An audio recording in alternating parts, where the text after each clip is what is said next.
In the proud spirit of America and in the proud spirit of our great country, I just got three things to say. God bless our troops. God bless America. And gentlemen, start your engine! Well, cheers, boys. Well, I would cheers you. You don't want anything to drink, apparently. Click link. What are you, an Cheers. alien or are you a robot or something? In spirit. He's a spirit. Spirit. Oh my God. He is a spirit. It's a great intro. You're throwing too. out cliches with your own name now? I had to. I was up for grabs. First off, how did you get that name? Let's start from there. Mainly because I was getting into music. It was like I was in high school. That's and a I dope had- name. You sure that wasn't taken? It was given to me by people around me. Like okay. in school, you got a nice spirit, you got a great spirit. And I was like, is this like what they say to ugly people or something? You know? like what's the spirit team, right? Those are the ones that like they can't be cheerleaders, so they call them spirit, right? Yeah. You have spirit. Yeah. My goodness. Like, yo, Teen spirit. walk up to my Smells crush. like teen spirit. Spirit is a nice guy. I love his spirit. It's like That's a good one. Like my nickname growing up was Sunshine. Mm. My mom gave it to me. I hated it. yeah. I was called Peapock. Peapock? Peacock. Yeah. What does that even mean?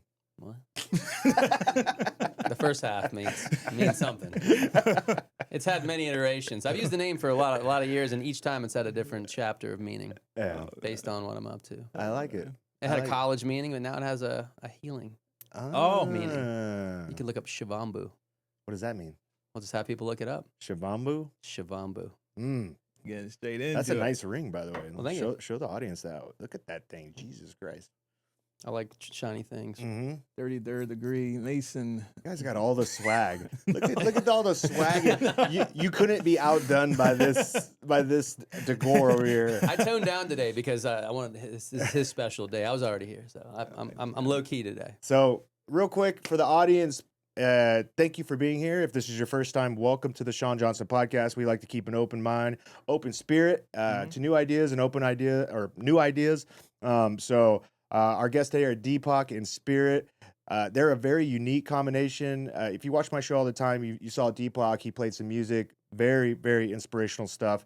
Spirit is a really good friend of his. They kind of like lived together for a while. They got tons of stories. Spirit's going to tell us some crazy ass stories with Kanye West and some crazy things that have happened in his life that have led him down here. I think he used to work for Rumble in certain ways. Is that correct? Yeah, I've done working on some work with Rumble.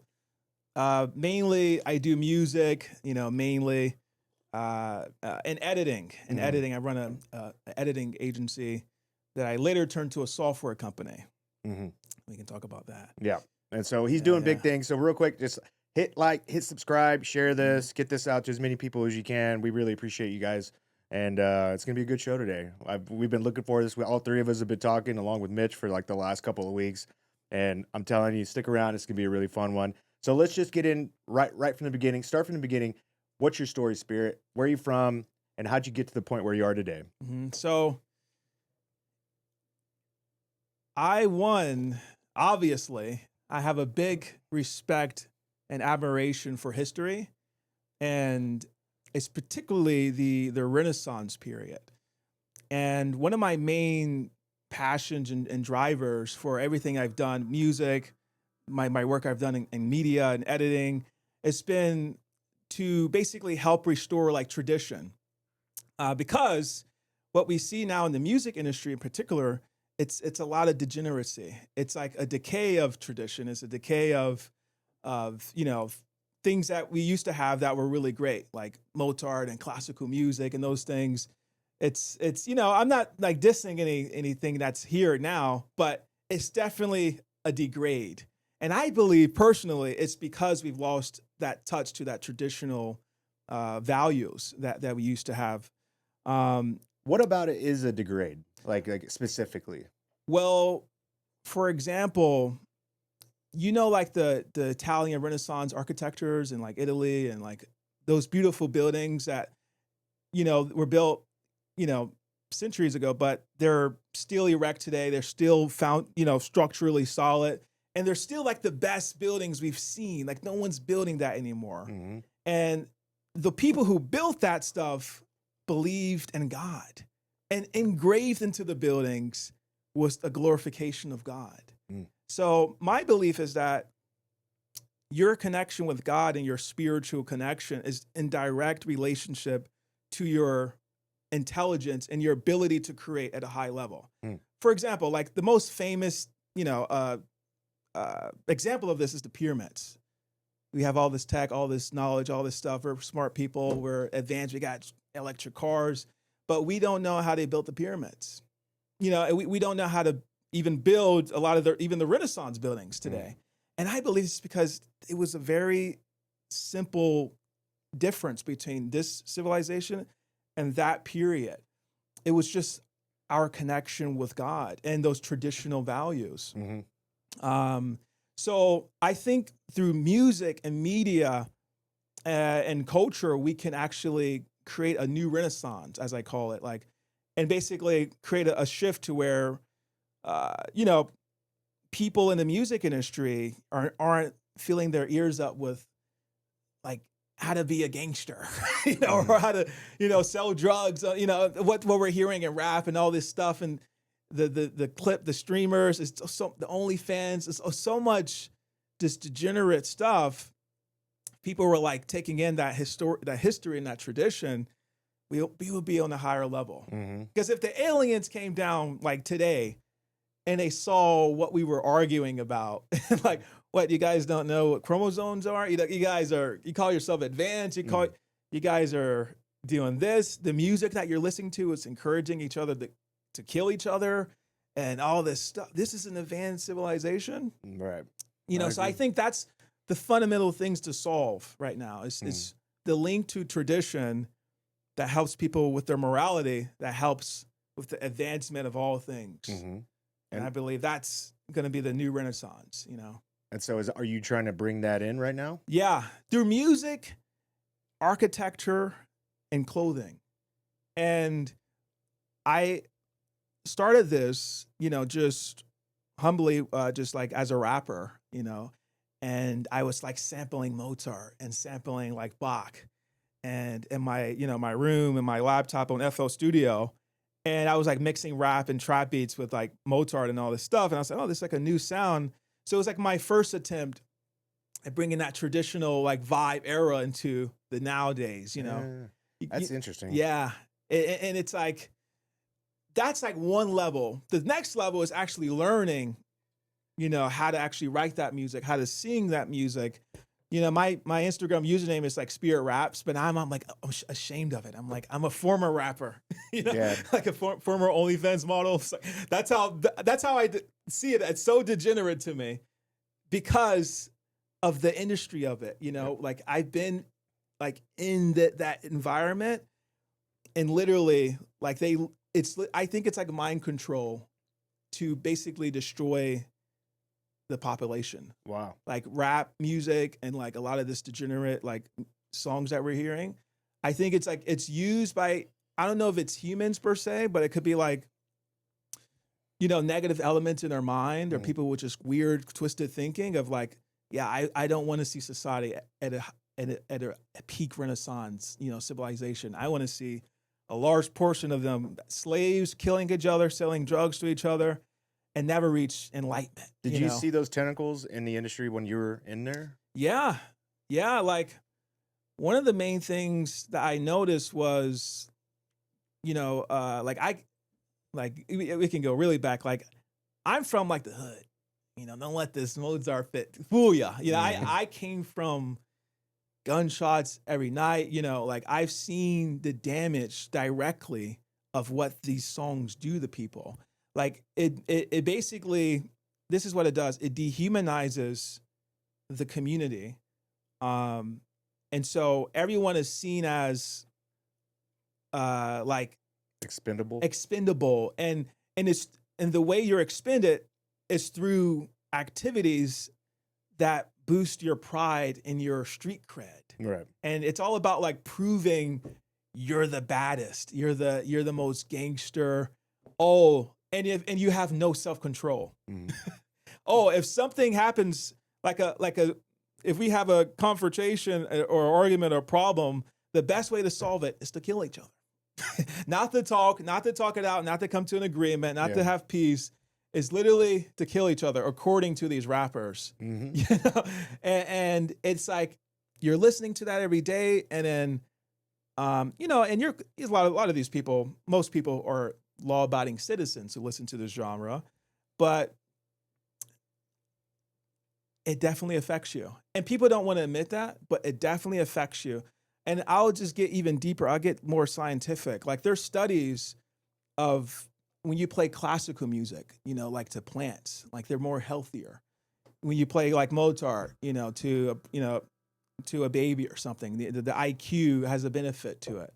You know, do you think, you know, the aggressive 808s on the rap and all that stuff will make you smarter or a better person? You think those plants are going to grow at a better pace, or that baby is going to be intelligent to listening to? I'm going to try harder not to say names. Yeah. You know, but it's because I still think there's hope there. Like one thing I love is like gospel. That's like gospel rap, like these Christian rappers. It's like, because it's like they're attempting to do what I believe is the purpose of music, which is to glorify God, you know? And this is not something I'm making up. These is like things I've studied from the greats, like Bach. Like he was the greatest, you know, composer of all time. Everyone respects him. What era, whatever, you know, musician you are, you know, Bach is like the godfather, you know? And all of it, a lot of his compositions, he wrote at the end of it, Soli Deo Gloria, you know, glory to God alone. And it's like, okay, if the best musician, the, you know, most complex harmony and math and all this stuff, he knew, like, you know, everything was given up to God. Isn't that like almost like a divine hint of like how to get there to that level? It's to connect yourself with God and purify yourself. And then you're blessed with the genius. You know, even the Michelangelo, he said what he creates is like not even a shadow of divine perfection. Like he knew, like, even all the beautiful sculptures and paintings that he made, it wasn't close to God's creation. And it's like, those are the people who made an impact on society at the highest levels. This were their values. Now we got, I don't want to say names. Now we got the people we got today. And there's a mass difference. Yeah. There's just, and the critical one is just the values. There's hope for them. They can actually still get in tune with this level of thought, and, you know, be blessed with a divine, you know, creation that impacts people in a positive way. But it's like they're inhibited by the cultural mechanisms that incentivizes this kind of product. Right. You know, it's And more behavior, profitable. And vibration. Vibration. Vibration's a big part, right? But consciousness, right? So we're talking about divinity. So we're talking about now glorifying God, but then, you know, a broader word is consciousness in general. I mean, you know, you just talked about like the solution to people will be killing each other versus conversation. Well, conversation involves consciousness. Yeah. And I think that even outside of music, I think consciousness overall has been degraded. The music's degraded, but overall society's been degraded in the same way.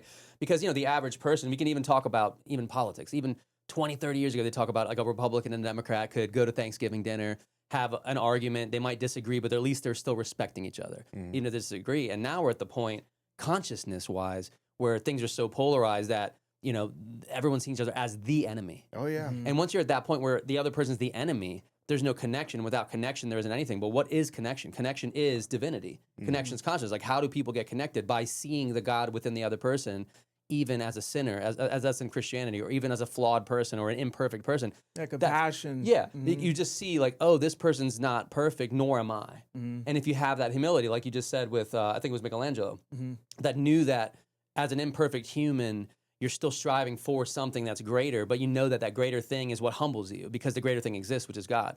And I think people, with that lacking in the first place in people, it's now hard for people to love each other. Because when you love someone else, even if you disagree with them, it's because you see God in them. And so you can go, okay, I understand that you're flawed and I'm flawed, but we love each other because inside, you know, we find God there. And so you can see that in every arena, music and all of them.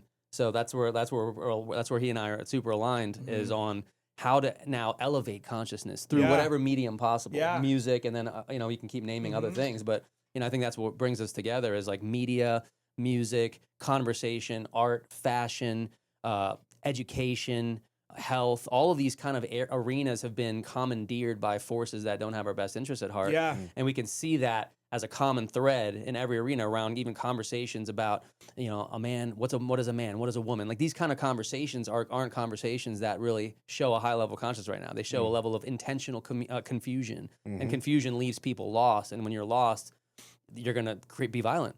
Right. If you're lost, you're going to do bad things.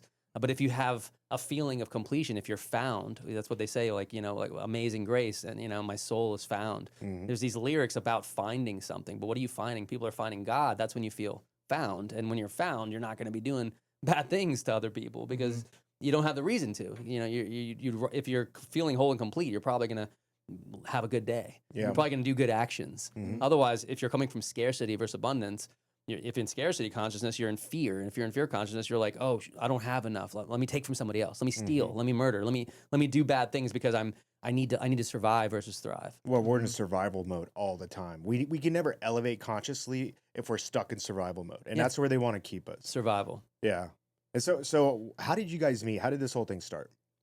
So we have a friend in the music industry who's super successful.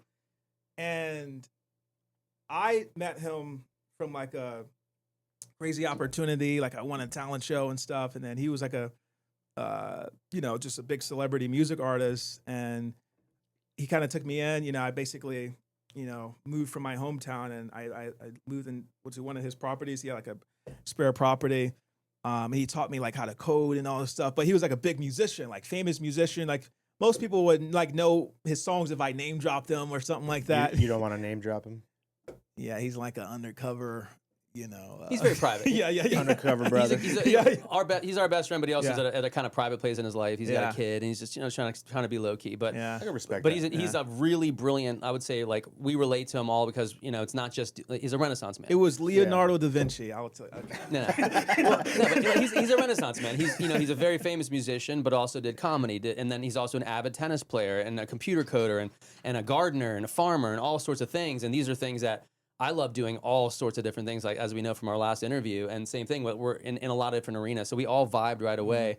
I was friends with him for many years before that I met him. And so years later they met, and then he introduced the two of us. And then by complete synchronicity or divine alignment, his birthday is May 29th, mine's May 28th. Yeah. And we're always celebrating our birthday together every year for all these years. Just Gemini, crazy Gemini. So we met through him, and both of us, have learned a lot from him, and we've just had a great friendship. And then he and I hit it off and became friends, and because we're both avid about culture, about consciousness, about serving humanity, but also do music and are involved in tech and so many different arenas. And so he and I have been to so many events together, been on stage together, performing. We've got songs we've written together where I'm singing and he's rapping, or maybe he won't be rapping in the future.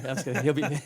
But there's definitely an alignment in a lot of different ways, in terms of mission oriented, both being Geminis, both being kind of on this path of like getting the truth out there and like in the freedom movement, the truth movement, but also beyond that, just the cultural revolution. In a successful way, where it's not corny and it's going to be successful. One, because we're geniuses. I don't say that. We're utilizing. We're already utilizing technology and just advanced level media content creation. Like one of the things I learned from our friend was coding, and that was like a huge like mental breakthrough because I didn't know that I could code or anything like that, but I did have like an interest in like hacking and like Linux and computer stuff. Like when I was little, like I hacked my grades in like 8th grade. That's like brilliant. Yeah, I had it was a whole thing, but it was like my teachers there, they were just like kind of unfair and kind of lame, and I was like, man, I'm gonna take matters in my own hands. I'm already was like into the whole thing, but I got caught eventually, but. They let me go. They let me actually ascend to the next level. And I actually hacked people's grades for them, and they paid me. And those people stayed back. They held those people back. Holy cow. Did you guys use the TI-83 calculator Oh, when yeah. you were growing Oh, up? yeah. My buddy learned, same thing. He had that same hacking bug or whatever. He learned how to hack that, and he could make the alarms go off in the school. Whoa. Like to end the period. I don't know how he That's did it crazy. to this day, but yeah, That's he figured it out. We'd be sitting next to him, he'd be like, watch this. That's crazy. And everyone's like, what the fuck? He might get a call from the CIA. Hey, come work for us. Those are He the probably those are the did. people that get hired. Yeah. Yeah. But that, that was always in my thing. But I always been thinking, like, how do you hack the freaking music industry matrix? Yeah. How do you hack it? And I would always ask, this mentor, and I'd be like, and it kept going down. It kept coming down to money. It's like, there's no system. This music industry system is all play to play. Everything that you see, mostly it's manufactured. Yeah, pay to play. It's all pay to play. And like getting a radio, all this stuff. Yeah, there's a $250,000 budget, for example, just for 3 months of radio play. And if you do that, then based on the more you pay, the higher you are on the playlist on Spotify, for example. And the record labels have the relationships, so it's already gate kept by the industry to even get on the playlist, for example. So it's not really what's the best song out there, the most liked song. no. It's who's paying the most Who has money. the biggest budget? Who has the biggest budget, and then so the labels already have a gate kept, and then they pay more to create who goes higher on the list. So they might get you on the list, and then the higher they pay, the higher you get bumped on the list. Is that true for other industries like podcasts and stuff like that too? Are they paying to play? I think a lot of industries, but music industry is really it's like less regulated on podcasts, but little. music industry. Like if you want to be on, MTV, all those stuff we heard. And it was always like that. I mean, even in the 60s, 70s, Yeah. like that's what the record labels were doing. This is before playlisting. There was radio, and radio was the thing. And so they'd bully them. They'd get the mob involved. They'd do all this stuff. They pay money. They put cash on the table. And it's like, yo, you're gonna play our song 3 times an hour. And all these songs got big. And of course, the songs got to be good also. So it was a combination of both. True. So there's a lot of good songs out there that are unnoticed because they don't have the machine behind them. Exactly, and that's what I learned. And I was like, I'm meeting all these these music execs, and I'm telling them about like, yo, we can solve this problem in the music industry. We don't have to make it profitable to make songs about killing each other. We don't have to do this. Right. We can make music that's not like that and still make money. That's uplifting. That's uplifting. And they just were like, yeah, that's nice. That's a nice thing. I support that. But they weren't like, but if I handed a $20,000 check, they'll come on, right on in. Yeah, it's a great idea. Yeah, Let me see great that. idea. Yeah. And I'm like, okay. And then going back to the Renaissance, without the Medici family, you wouldn't have a Renaissance. This really wealthy, powerful family who was like the backbone and the patron behind Leonardo da Vinci and Bernini, Michelangelo, all these people. Yeah, all these guys had big money. They had the king behind them. The king's like, oh, Mozart or whatever, make me music, and they're gonna fund them. So it's like the same thing, but now 400 years later. So it's still exactly. The system is still the same. Still the same. It's still the same. And the cool thing about back then, those people like the Medici, they actually had good values. The people running the music labels today, they're not thinking like the Medici. They're not like, let's expand beauty. Let's expand godliness. Let's help people become better people. It's like, let's degrade. It's like Satan. Instead of a picture of angels, let's put a music video of Satan. Let's dress everyone up like the devil at the Grammys. I mean, you see these things, and everyone's like wondering like what's going on here. But then clearly there's an opposite version of what might have been part of a beautiful thing that you could have put in front of everybody. Now you're putting these things, and it's like, oh, but it's cool and counterculture. We're rebelling, and it's under the guise of rebelling. And rebelling's cool. I'm a rebel. Don't get me wrong. Like I'm like, oh, the man's trying to tell me to do something. I'm gonna do the opposite. But it's against rebelling against nature and tradition. God, then we're actually flipping the script on what rebelling looks like. So everyone thinks they're rebelling, but they're actually following, and they don't realize it. They've been trained to think they're rebelling, but they're actually underneath. They're being puppeteered by people thinking they're rebelling, but they're actually being controlled. Yeah, which is the opposite of rebelling. If you're rebelling, you're actually not. You're controlling yourself. You're sovereign. And so people are feeling like they're rebels, but they're actually being controlled to think that. While doing things that aren't good. So that's the twist. That's the upside down. Well, you see it in the magazine articles where they get featured on the cover of some famous magazine. They're always doing the same thing. They're doing like the one eye pose or the Illuminati pose. Sure. And I don't think they're choosing to do that. Some of these are athletes. You know what I mean? They're not choosing to do this stuff. they're getting told, hey, do this position. Exactly. Yeah. And so like the labels heard that are stuff. like they're telling them what to do, and almost like a way of like showing off to the other elites, like, look, we're controlling these people. It's a signal. Yeah. And they're using innocent people that may not know what they mean, or they maybe know what they mean, but like whatever, at least we're getting paid. Exactly. But it's also it's like a little, what's it called, a red flag or whatever. Yep. There's a dog whistle, whatever the phrase is. I'm blanking on that right now, but it's like sending out a little message like, hey, we got it. Yep. You know, and it's like these guys are talking to these guys through Yeah, these guys. they have a quota they have to hit. Yeah. It feels like to me. Yeah. So they put Yeah. like a big artist gets huge, and you watch the artist 10 years ago, and they looked normal, they looked healthy. Yeah. And they're singing Yeah. songs, and all of a sudden, like, dude's looking fat they're and like it's like their life force got wearing sucked like out. they look like not human Yeah. anymore. They don't look like they're happy. They're like wearing a devil outfit, and it's like, what happened to them? You know, like if you look at these before and after pictures, it's kind of scary. And like, you know, we were in that world, but luckily we're either protected by the light or just we're committed to being the light, that either that stuff bounced away or we just moved our way to independent realms where we're, you know, where we're free from having to, and honestly, I never felt like I was under that chain, because I think, you know, just because of my goals and intentions when I was in Hollywood, somehow, like I told you thinking last time, I was on Disney, I did the Disney stuff, but it's a huge company, and the show I was on was a good show. I might have gotten lucky or protected that somehow I didn't get sucked into some kind of like other show, for example. And then now here we are, fully like sovereign and independent and not under any kind of umbrella of control. What is that saying? Don't fuck with the mouse. What does that mean? What's up, guys? I am proud to announce my brand new partner, Merrick Health. I've used other companies. You send them your blood. 2 weeks later, you get a call back from some lady in Rhode Island or wherever that knows nothing about you, has no clue what we go through as men. When I called Merrick Health, I sent my blood off, same thing. But a week later, I sat in a 45-minute FaceTime with a dude that looks just like me. Okay, he's gonna get me. I'm not gonna get a new person every time I jump on a phone that's having to read notes. I'm getting the same guy, Josh, my guy. He's gonna be assigned to me for as long as it takes to reach my goals and then to stay at that level for the rest of my life. Right? He's gonna help me optimize my hormones. If I need peptides, if I need TRT, whatever it is, these guys are experts on it. They have like 140 specialists that are out there, former LE, former military. If you are interested, I hope you are, jump on this journey with me. Go to merrickhealth.com. That's MAREK, and use code SJ. merrickhealth.com, code SJ. Love you guys. Enjoy the rest of the podcast. I think that's just like a phrase of like how it shows how powerful Disney is. You know, I mean, they're a powerful company and they have a lot of influence, and they've bought every company, ABC, Marvel, Star Wars, everything.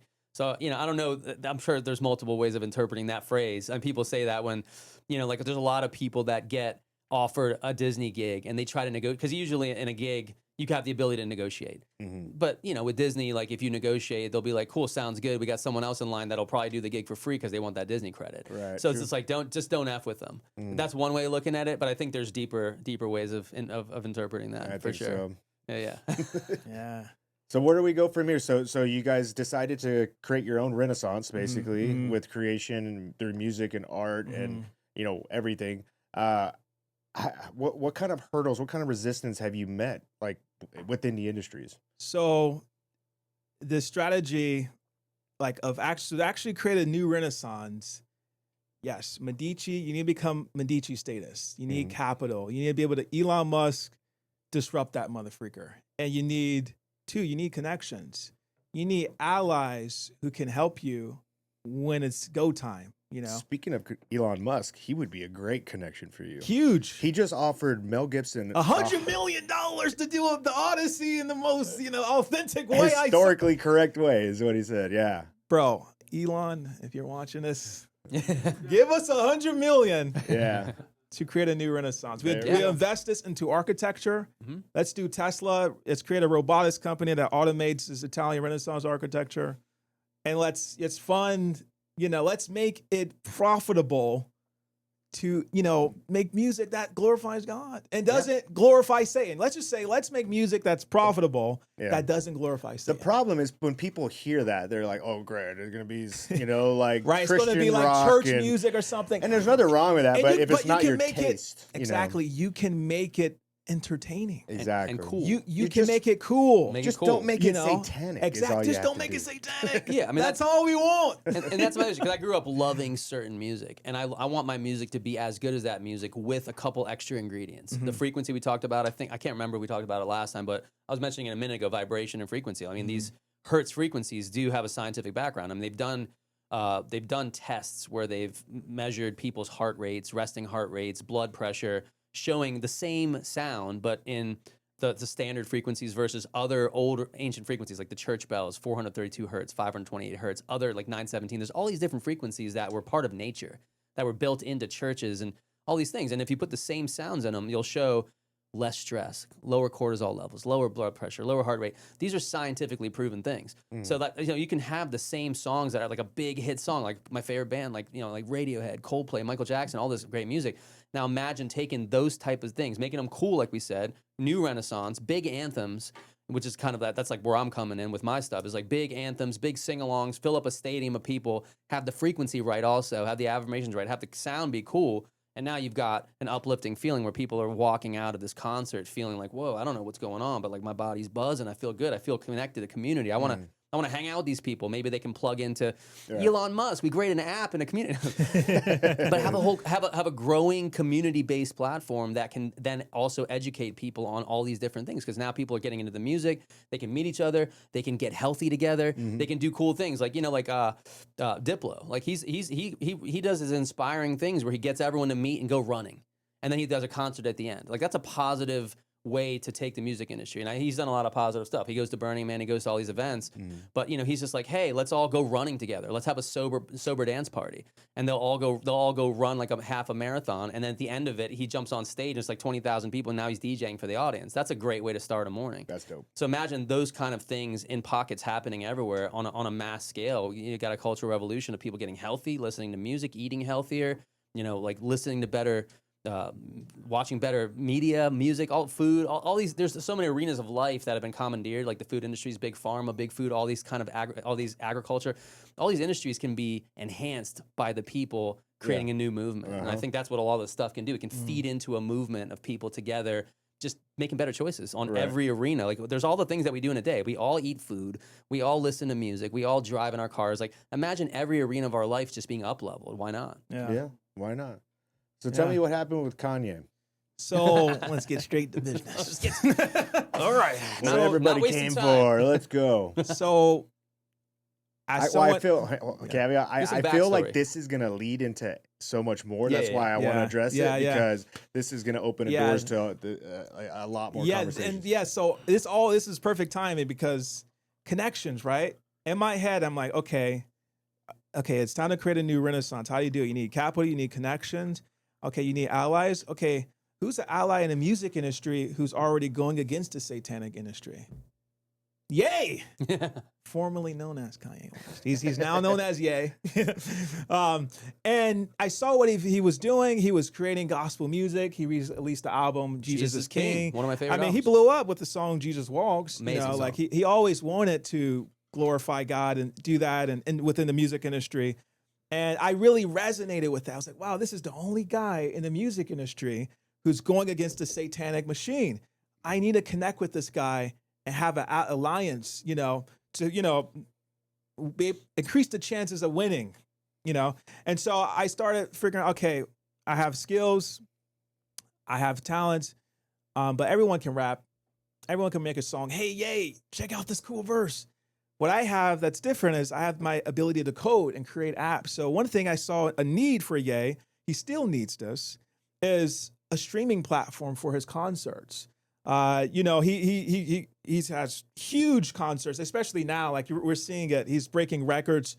You're probably seeing him. He's like performing on the globe. All over the world. Globe. It's the globe.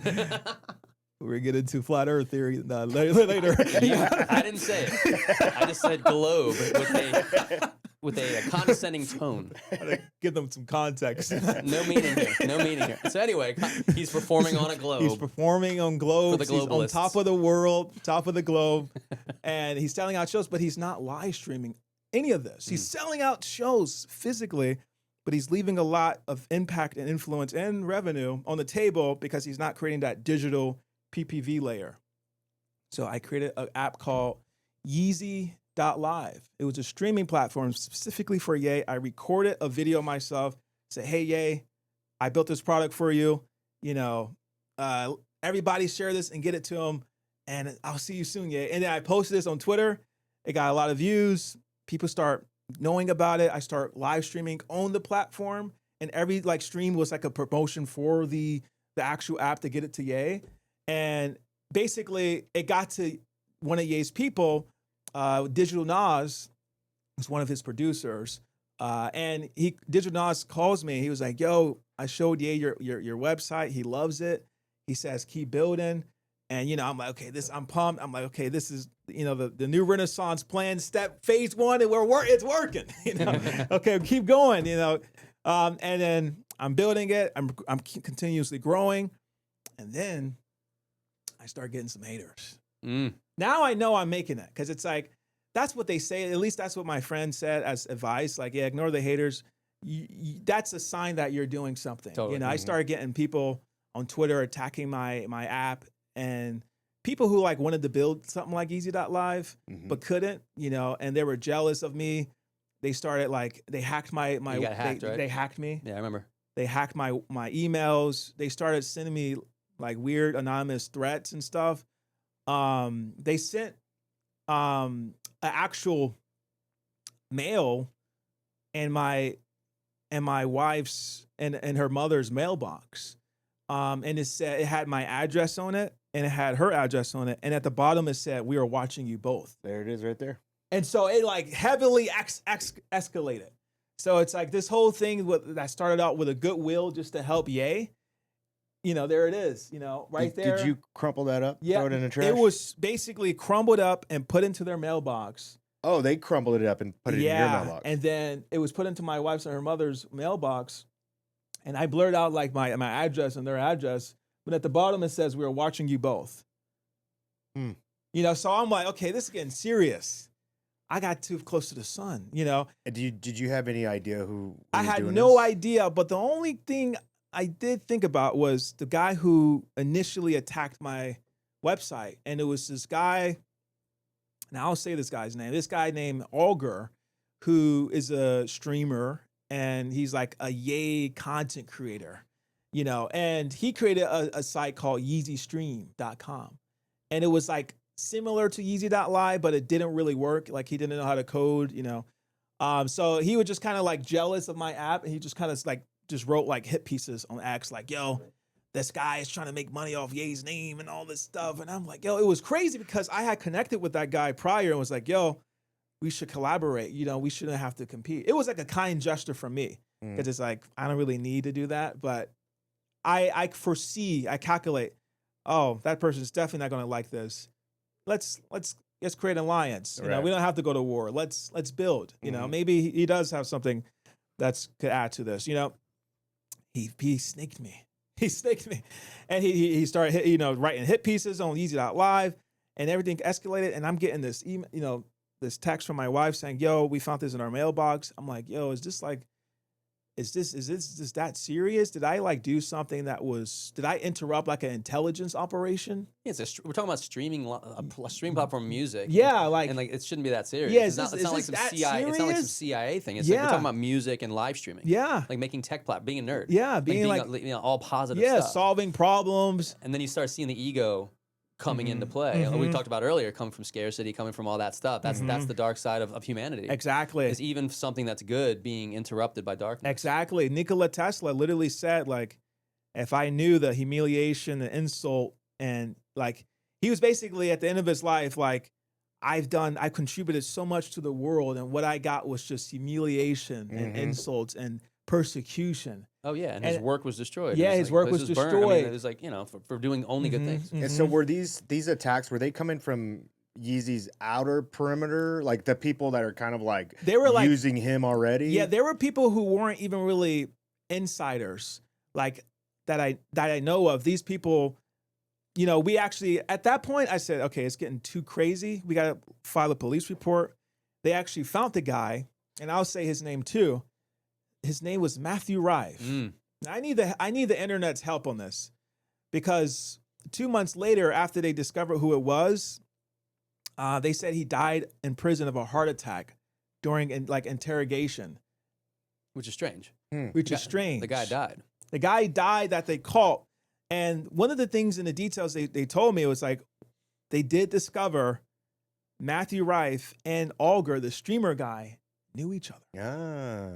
And they met up, and they they actually talked, and what the detectives said that Auger told them was that Matthew Rife was asking Auger, how did Spirit build Yeezy.live? How do I make money building something similar? And they say, the detectives say, like, Matthew Rife got off track and then just targeted me and my wife, which I don't fully buy it, because it's like, one, this Matthew Rife guy, he's a hacker. And another note I didn't even mention, my wife was on the coming to visit me one time, and she said that someone was following her, and chasing her down a highway. And this is before the mail in the got the mail in the box. So this person's a hacker. He's a cyber stalker, all this stuff, and he's connected to this Auger guy, and they know each other, and it's just weird. I'm like, so I'm just being like this is my first time saying this out loud. Like, I've never said this publicly, the things that I know. Pop in the chair But right it's here. now on it's Shawn Johnson. time Let's do it. on the Shawn Johnson Podcast where it goes down. No. It's never been talked about. We're doing it live. We're doing live. But like this needs to be out there because the LAPD, unfortunately, they haven't really tied everything together yet. They're still, surprisingly. Yeah, they seem a little bit lax It's crime in general, let alone doing extra work, like Never saw that one coming. investigating something. Yeah, I didn't know about this stuff. I'm just like a young guy. I'm new to this. I'm new to, like, okay, you're in the big leagues, you're getting attacked, you're getting targeted because you're successful, and a person like Ye is they notice you, and they respect you. And people are jealous of that. And there's handlers, there's people who want to, there's so much stuff around, like, it's like trying to get into, like, Trump circle. Mm-hmm. So much handlers, so much levels, so much gatekeepers, so much jealous people. And a lot of egos around the way. And a lot of time the person that's in the middle doesn't even know this is happening. Exactly. They don't even, it's all being blocked. Communication is being blocked. And if it was up to them, they'd probably be cool because they're probably just living their lives, like, trying to do cool stuff, but the people around them are more snaky. Yeah. And Were you around him at this time? Yeah. Oh yeah. I mean, not in person. I mean, we've been knowing each other for so many years. Mm-hmm. So yeah, we were always seeing each other in and out. Like, I think I can't remember the timing, but there was a point where I'd moved up the street for a little while because we were roommates for a while. Mm-hmm. But then I moved. My girl and I got engaged and everything, and so we were living together. So he was down the street, so we were seeing each other. And then I moved to Austin last year. That's when a lot of stuff was, like, really getting crazy. But yeah, we were in the loop the whole time. Yeah. So he was always keeping me updated. What is that like, getting these calls from your friend telling you all this stuff is going on? I mean, I'm in the world already, just knowing all the people I know from the administration, being involved with pandemic, knowing that my partner was being chased around by the FBI for stuff he didn't do, being framed. So I've seen a lot of this stuff in my world myself. There's hit pieces about me on Rolling Stone for being a conspiracy theorist. I mean, there's like I'm kind of used to it. So, I mean, I was just like, honestly not surprised. Dude, I met the CEO of Rolling Stone magazine one time. You know this? I don't know him personally. So I was sitting next to this guy. It was at another podcast studio. And I don't know who it was. It was somebody that was with him was on this podcast, and me and him were hanging out in the lobby. And I'm sitting next to this guy. He's young, like, dressed really weird. He was sitting really weird in a chair the whole time. And I thought he was just like a son or something like that just tagged along. And he's sitting there. He's got his feet all over the furniture, and he's just being like a little punk, like a little kid. And but I was like, whatever. I'm just going to strike him up in conversation, try to be polite, not judge him, judge a book by its cover. So I was like, hey, what's up, man? How you doing? Like, what's your story? Is this your dad or whatever? And he's like, no. He was like, I'm the CEO of Rolling Stone magazine. And I'm like, what? He's like, yeah. My family put me in charge of it. Wow. Oh my God. I'm like, what the fuck? That's crazy. Yeah. Yeah. Oh my God. I'm like, and it just like, so that's kind of like how these things hand these royal positions down to incompetent people. Well, it's the nepotism. It's the nepotism of the world, which it is. And what it they're is. the ones trying to tell other people that they got it all fucked up. Yeah. So I wasn't like, wasn't surprised. I mean, I was also intrigued by this story because each one's its own story, but I'm also not shocked by these types of stories just because, we know we've had Joby Weeks on your show. I mean, all the people that I'm surrounded by tend to be people that are really smart and are threatening major systems in some way, or you know, and so that's bound to involve some friction here and there, you know, whatever that looks like, whether it's government or private. There's still going to be friction if you're doing something. Like he said earlier, if you're doing something, if you're getting attacked or getting hate, that's probably because you're on the path. Yeah, you're on the path.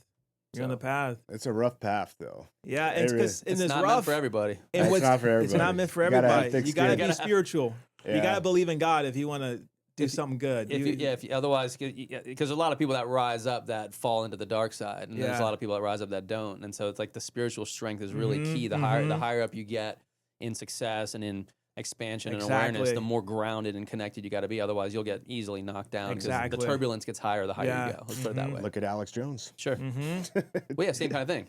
And I've met him and I've been on his show. If you're not doing anything that they can attack, they'll just come up with something. Yeah. And they, you know what I mean? Yeah. They'll make it true. They'll use all their outlets to destroy all their assets, their money. Which is why what you're doing with this decentralized system is a huge threat to them. Yeah. So the fact that you haven't gotten more threats kind of surprises me, honestly.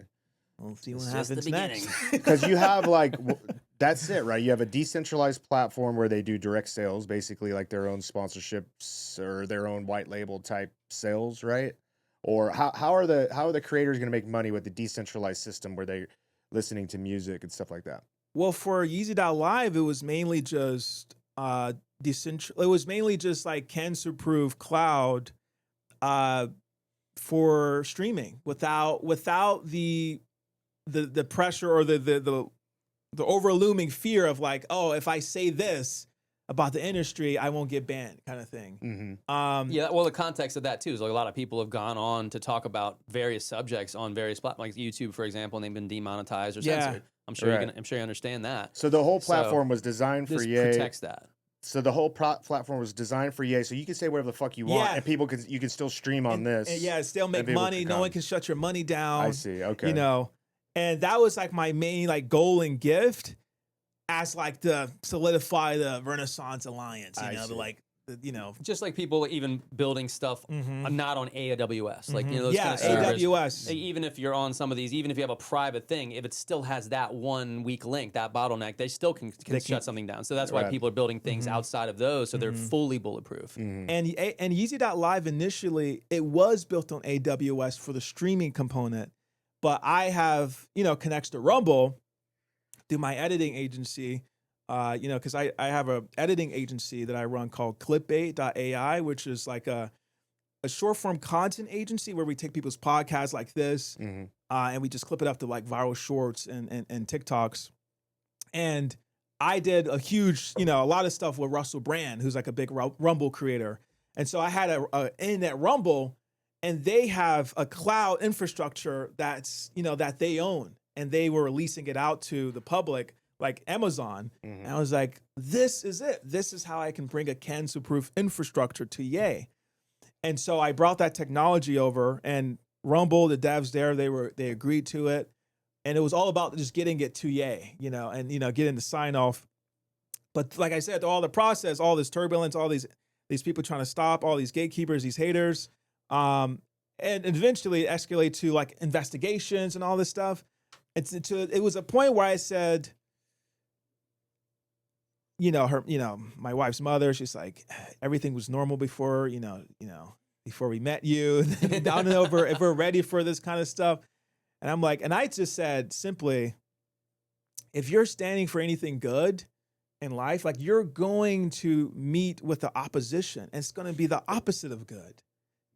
It's going to be the opposite of good. And if you're standing for something evil, you're going to meet the opposite force too. It's going to be the good guys, like us. We're going to stop you, So it's like it's easy. It's a normal thing for a mother to be, carrying and worry and all this stuff. But I knew like, okay, I can calculate my costs and just maybe I should just focus on the Medici part before I get to the alliance part. Maybe if I just focus on my own company, Clipbait, and keep growing that. Maybe that would help expedite the other process of, building alliances. So I kind of stepped away a little bit from building the Yeezy.live, but I never like fully dropped it. I kept it going, like all the way to the point where in November, one of Ye's close friends sent a pitch video directly to Ye. And it was a pitch video of me like just selling the idea, and Ye hearted the video. And then I got the screenshot sent back to me, and it was like my first like visual physical proof. It was my first visual physical proof that Ye actually endorses this idea and endorses me. And that was like good for my like confidence. Right. It's validation. There's validation. Like it's tangible this validation. is working. You know, You're on the path. We're on the path. You Sure. know, and it's we're making progress. Those demons, those people, not so good people. These nasty people, these sick people, they're not deterring anything. Like God is in control, you know, like nothing's being shaken by these guys. I'm being acknowledged directly by Ye. I don't care how you feel, you know, so that was inspiring. And then so that gave me a boost. And so I'm like still on the site trying to work on closing that, but I'm focusing on clickbait. I'm doing clipping for Russell Brand, James O'Keefe. I'm clipping for Make America Healthy Again, RFK Jr. And backstory there too. That's part of like when we became friends. Mm-hmm. At the same time, I was working on Plandemic and all that, so I started getting invited to perform at a lot of like major events. Like Defeat the Mandates was a huge event in Los Angeles, 30,000 people. Yeah, so they had me on stage like being one of the 5 main musicians headlining. One of my best friends, Jimmy Levy, High Res, all these guys. We were all part of the main musicians, and they had major speakers, RFK, Del Bigtree, all of our crew, Mickey Willis.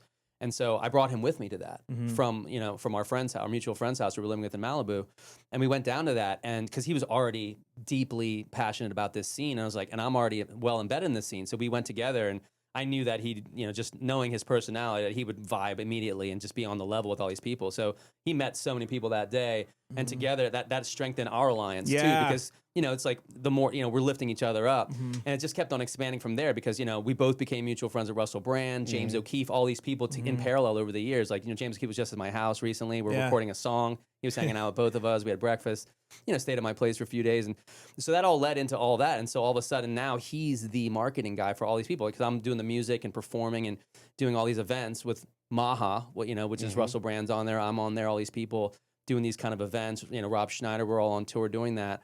And then all of a sudden now he became the marketing guy for them. That was the backstory. You can now get into how he went from marketing into clickbait. Like tell that story. Yeah, so I was giving them clipping. I was giving them short form content services.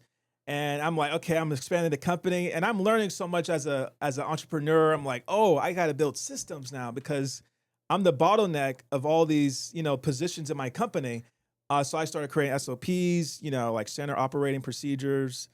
If you don't know the lingo, is that what that stands for? It's just basically YouTube tutorials for your employees. Yeah. But you were basically doing the marketing and social media for all of these people. Yeah. But that's you doing it, and you were like, before even getting into coding, you needed to duplicate your marketing agency. So then you started hiring editors. Exactly, start hiring editors. So each step is a way to duplicate yourself. Exactly, and then even that bottlenecks, and so it got into like, oh, you have a background in coding because of our mutual friend, and that led to like now you can automate. It's like automating to a level where you're scaling yourself. Yeah, because I was thinking like it sounds fancy on the name drops, Russell Brand, James O'Keefe, RFK, Maha, it's great, but these people have expectations, and you got to meet those expectations. And at Clickbait, we deliver those expectations, but you can only deliver it for a certain amount of people. It's like you were capped at 100 clients. My company would it won't be able to grow anymore because we use a lot of strategy and brain power and focus it to our clients. Strategy, timing, editing, these all take time. It takes time. And quality control, that's a big one. And so I said, okay, this is not sustainable. I got Medici goals. I got to go multi-billionaire status.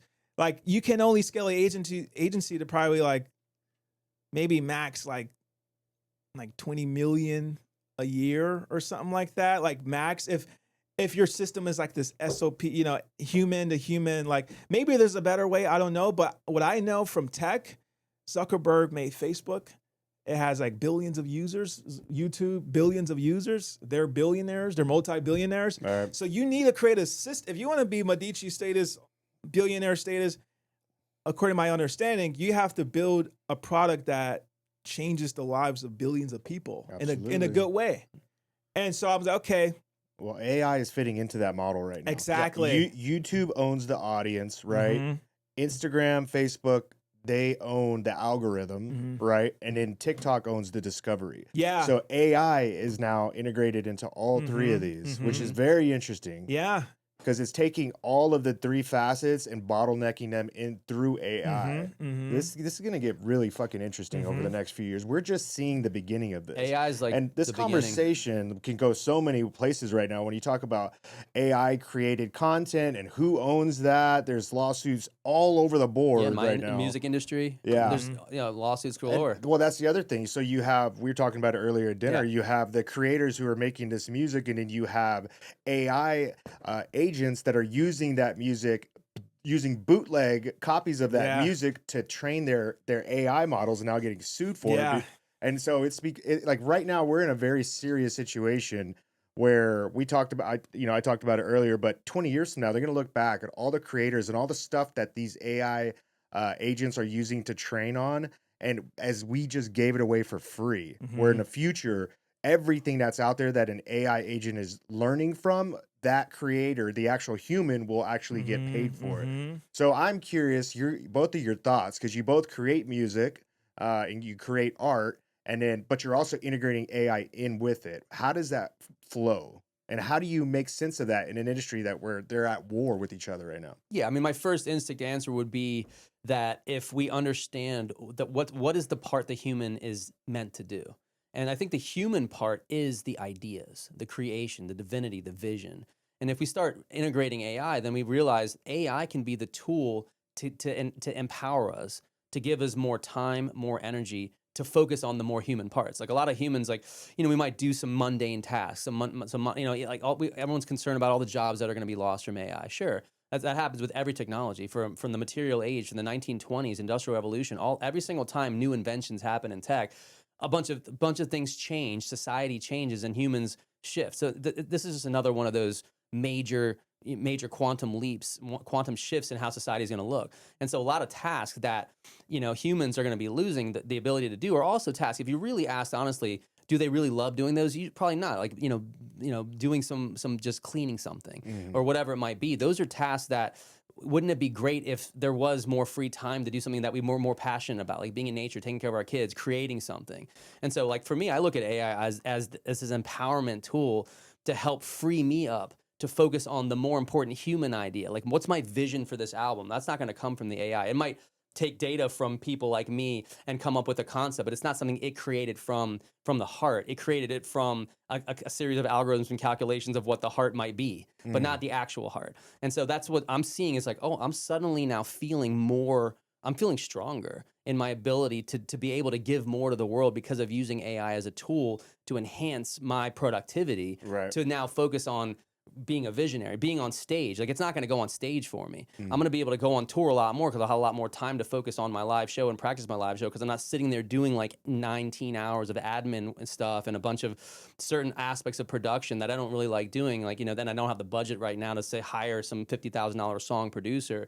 I can get assistance from AI in some of those aspects while I'm focusing on the performing and the singing and the message and the storytelling and my vibration and my tone and my voice and these kind of aspects. Right. So that's like a summary on my end. Obviously it gets bigger when you now coming to scaling. You can get into that too, but like scaling and marketing all these things that we're going to do, getting the word out there. AI is going to be huge for that.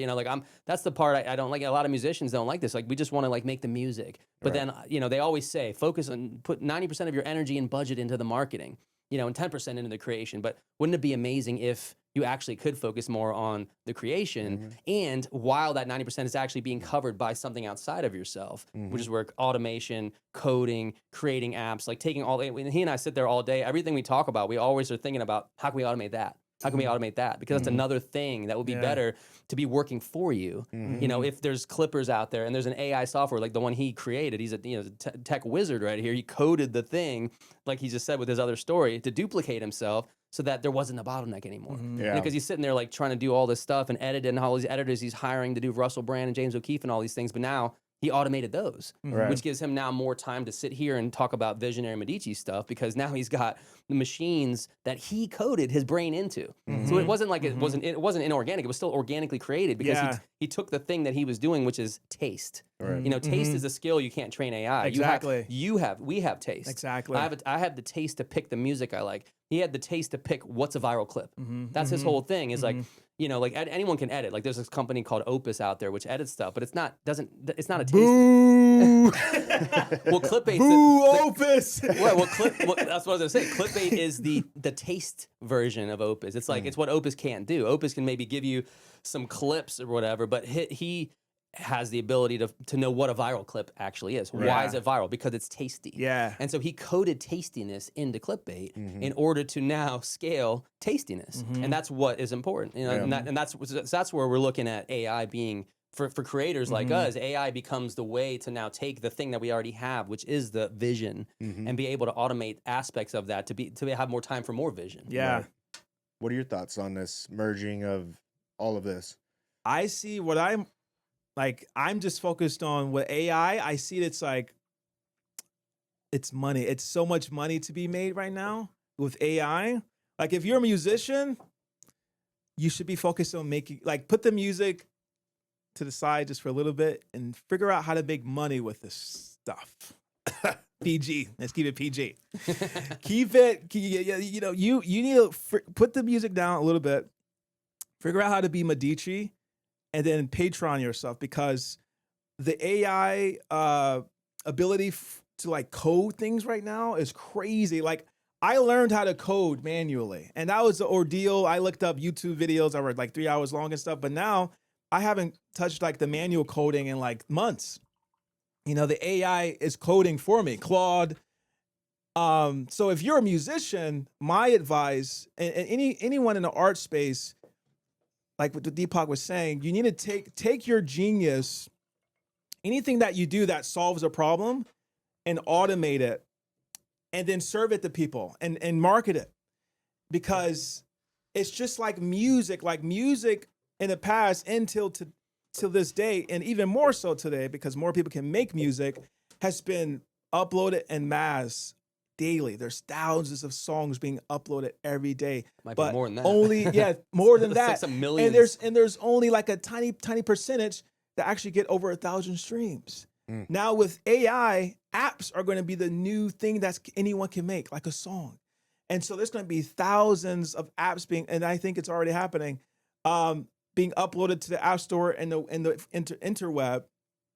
So the next step is still the Medici part. You got to learn how to market these apps. You got to learn how to monetize, convert the traffic to paid users. Whatever that is, figure that out now, and you're going to be ahead of anyone in your industry, whether you're in music, when you're in longevity, health. You do that right now, and you can make generational wealth. Like that is the opportunity right now. You know, the AI is great. Like it's like it's fancy and all this stuff, but figure out how to create a product with it, because the gates, the entry field, it's very low right now. It's very low. Like anyone can get in because of AI. Yeah, anyone can get in. What was that metaphor you said over dinner? Well, Waymo. It's like if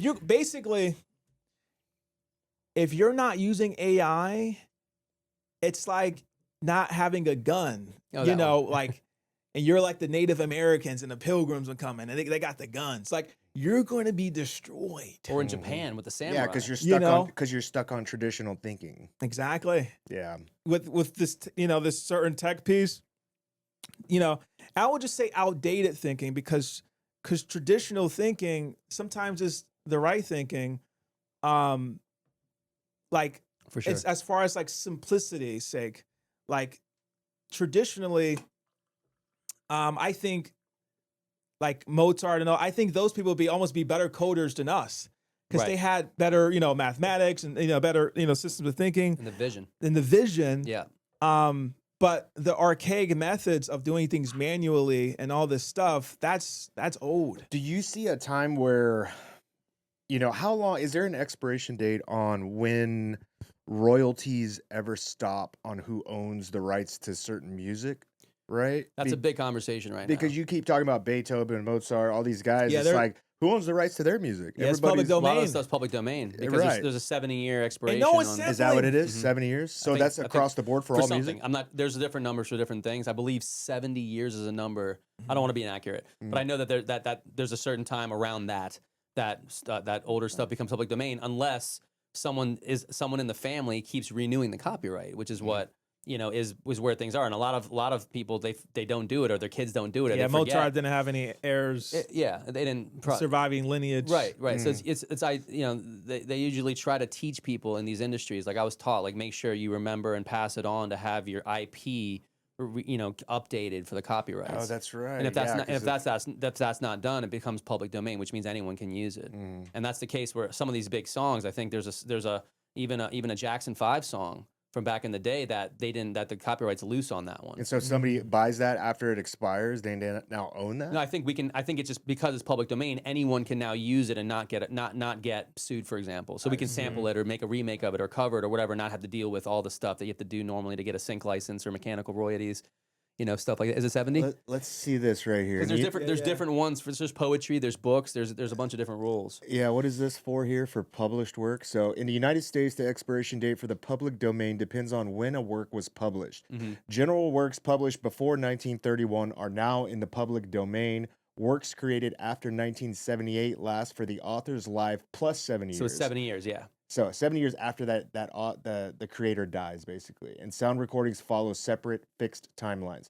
So that goes even their families won't have rights to that. Exactly. I guess, huh? Unless they do whatever. There's some technical rules to maintain IP. I see. And there's also all sorts of like common law like tricks with trust and stuff to like take property and put them into different containers so they're protected from the public system too. That's a whole other conversation. I see. Getting to common law stuff, but that's what a lot of like the Medici type mentality people, they all know the private law and trust structures and create a foundation LLC and put all your stuff in it and don't own anything. That's a whole nother conversation. It gets so on complicated. finance. This is why we need it. I'm happy we have AI. Yeah. Because the world is super complicated. Yeah.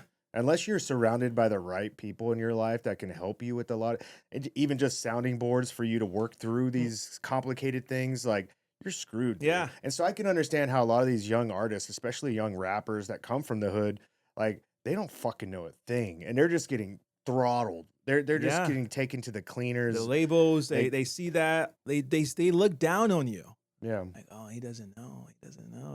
Yeah. Oh, we can, but if you're talking like me or they like, oh, we don't want to do it. He's too, we can't control him. He's got too much leverage on us. He's like, but if you can come as a label, that's what AI can do for you as an artist. You can use it as leverage.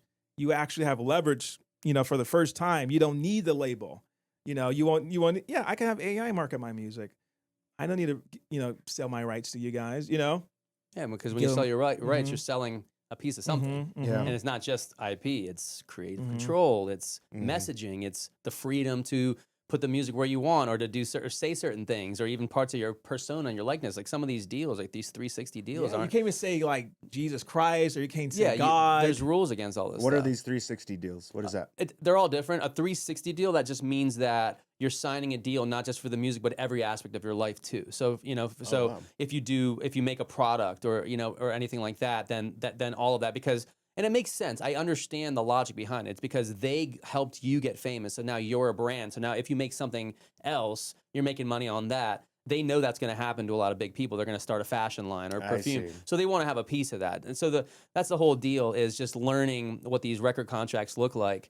Because they can own a lot of these other things that might tangent off of your career. And so, and I think there's some validity to some of that. Like if someone were to invest in me on a single thing and now I become huge and I start a bunch of separate things later, I can understand their goal to want to also have a piece of that later, because they can say, well, I'm the one who got you big enough to now do this other thing. Right. That's the logic behind it. And it does make sense. You just got to understand what comes with that. And if you're going to do deals and partnerships with people, just know who they are. Like I'm not saying no record deal, no investor. I think that the most freedom you have is to be your own investor, be your own patron. Medici. But I also think that it's also partnering with your crew. Right. Alliances. You know what I'm saying? Like if it's like people within you, like he and I work together, like you and I, like all of us, like if I know it's my people, I'm going to feel good, but just know that business is business and we just got to understand, just have just be aware of what contracts are. That's all. And, but I had another thing I mentioned about AI that I forgot to mention earlier is that now,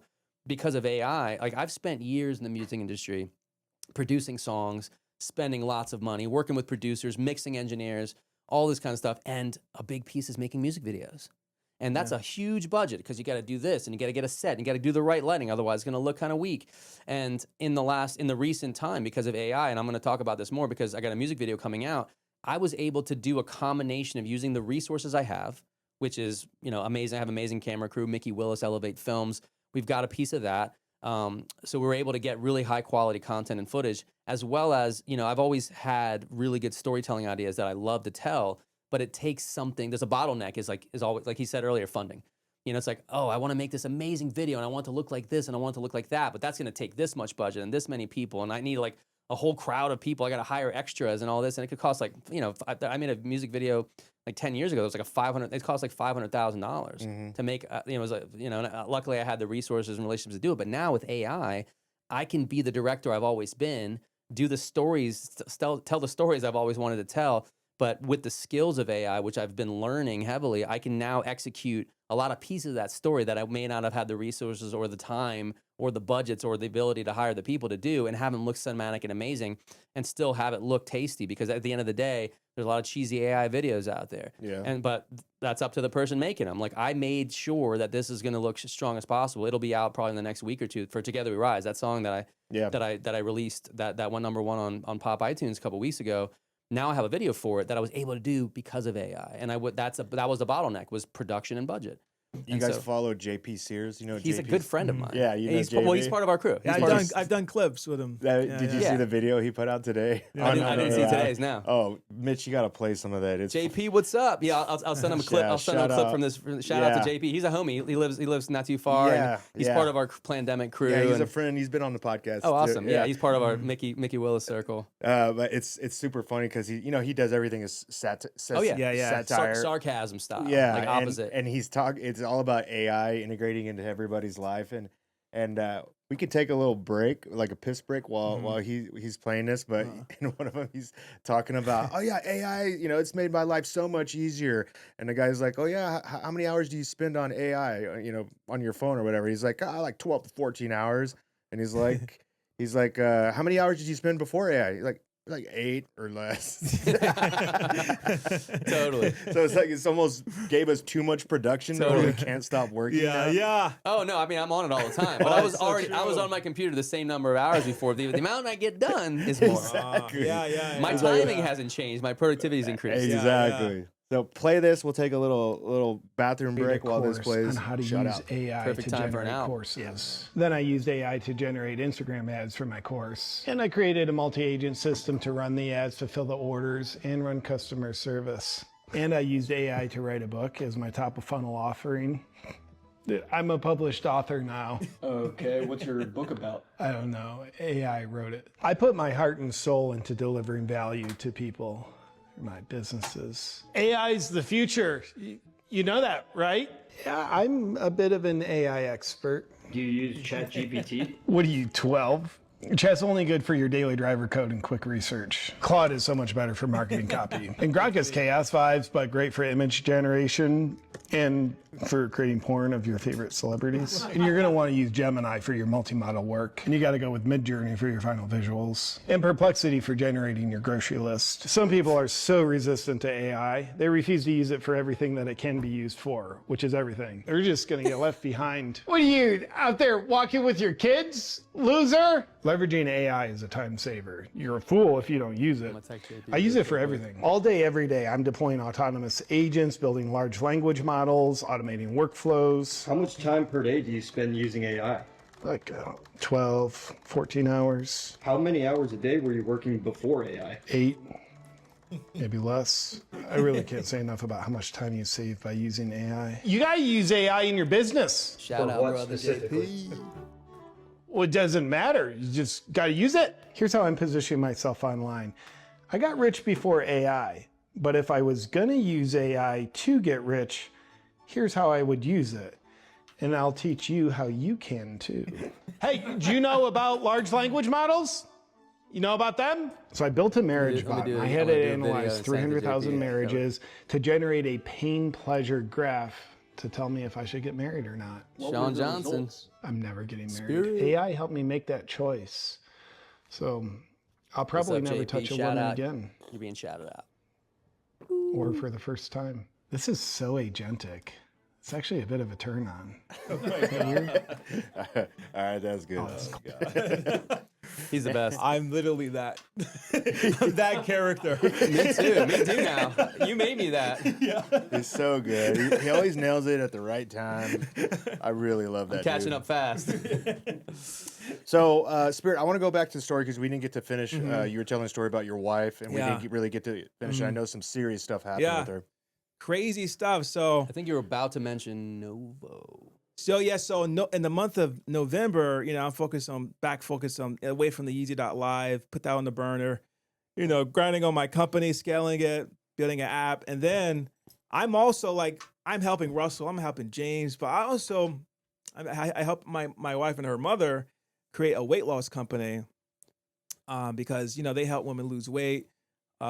Actually, a cool story about my wife. Before I met her, she told me when I met her actually that when she was 15 years old, she used to be 300 pounds. She was had a food addiction, all this stuff. Her mother is super wellness, like a hippie, everything's organic, like super, me. super, like me. yeah, really. Me. And but even her mother couldn't protect her from the jaws of the food industrial complex and big pharma, all the stuff the systems used to keep us sick. And she woke up one day with her daughter being over 300 pounds, and then eventually they locked in, and my wife basically she lost all that weight naturally. And she told me this story when I met her.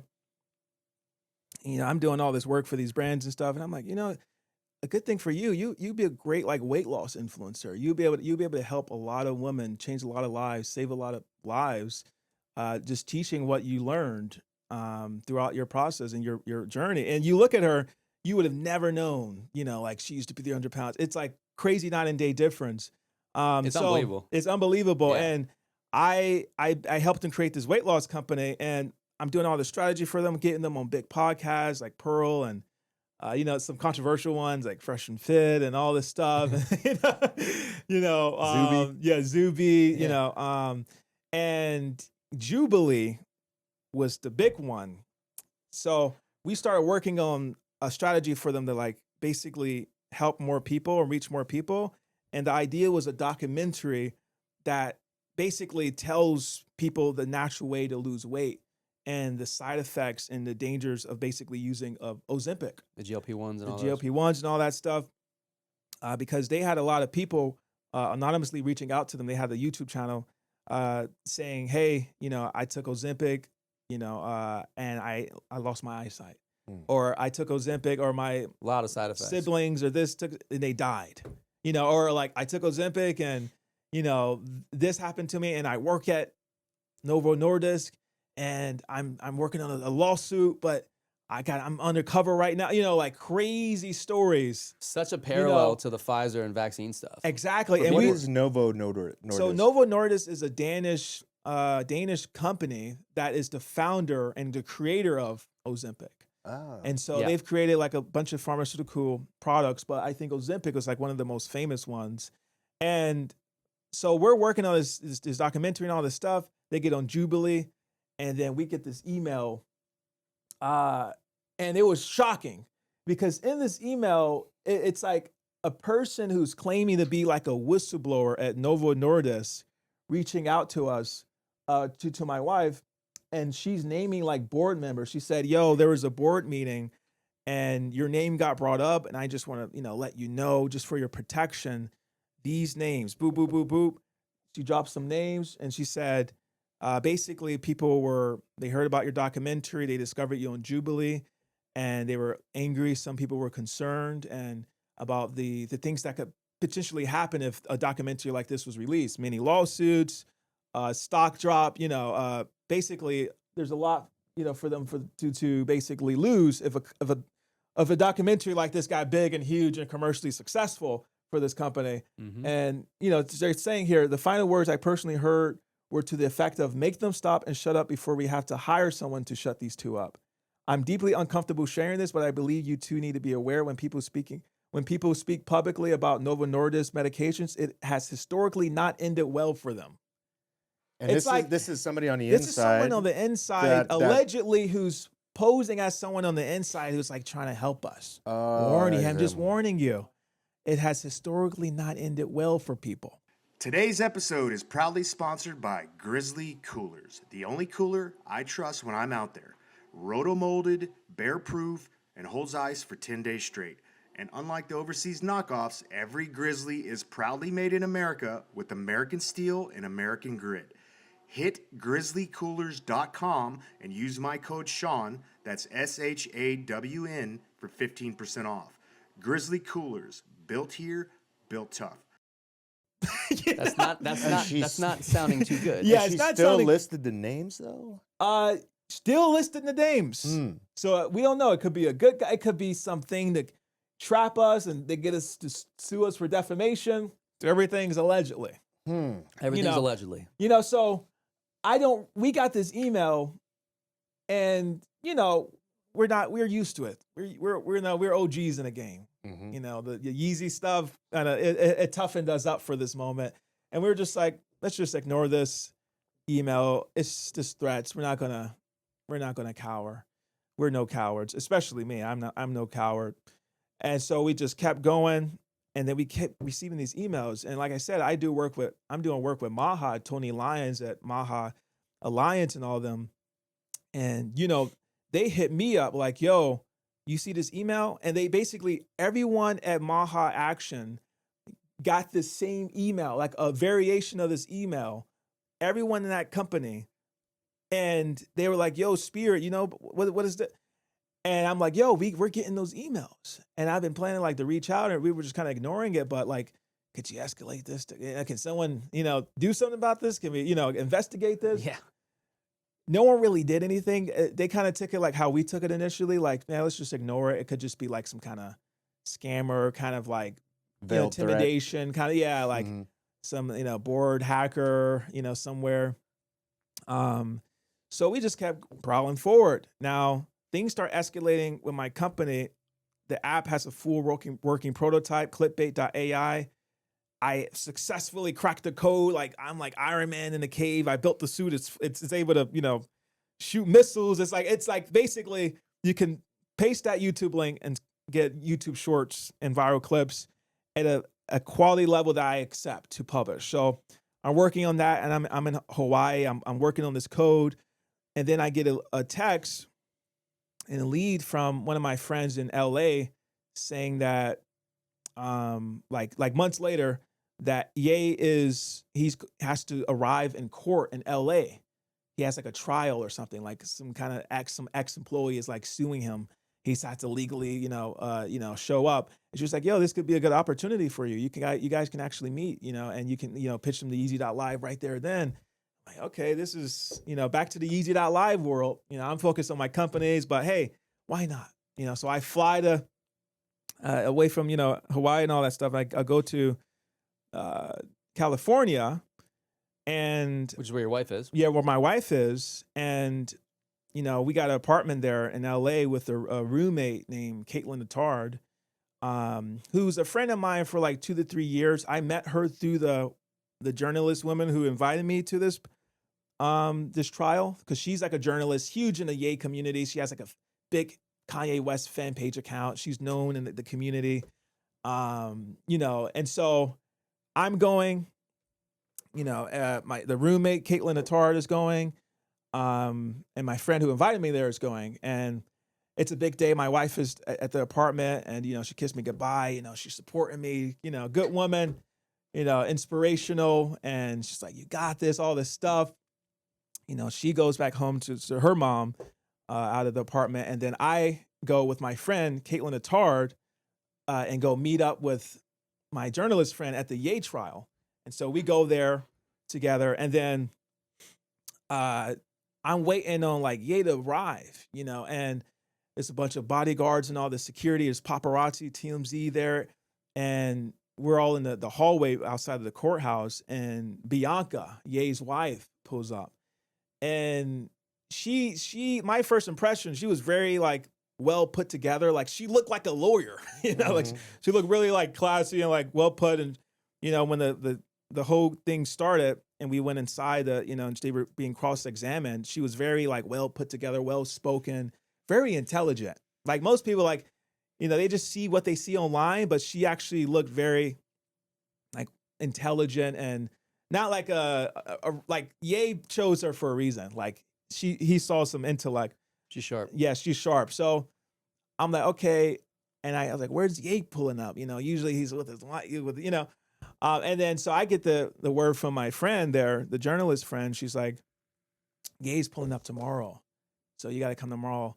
And then be there, be there. Don't miss it. I'm like, okay, tomorrow's the big day. This is the life. This is the moment. I've been feeling all this persecution, all this stuff. This is the moment. I go back home from that trial. I wake up. No. Before I go back home, I get the news that Ye's going to show up tomorrow. Before we go back home, we get something to eat. And as we're eating, I get a text because in the courtrooms, you got to turn off your phone. You can't have your phone on. So I turn on my phone at dinner and I get a text from my wife while I'm with Caitlin Attard, my roommate, and my journalist friend.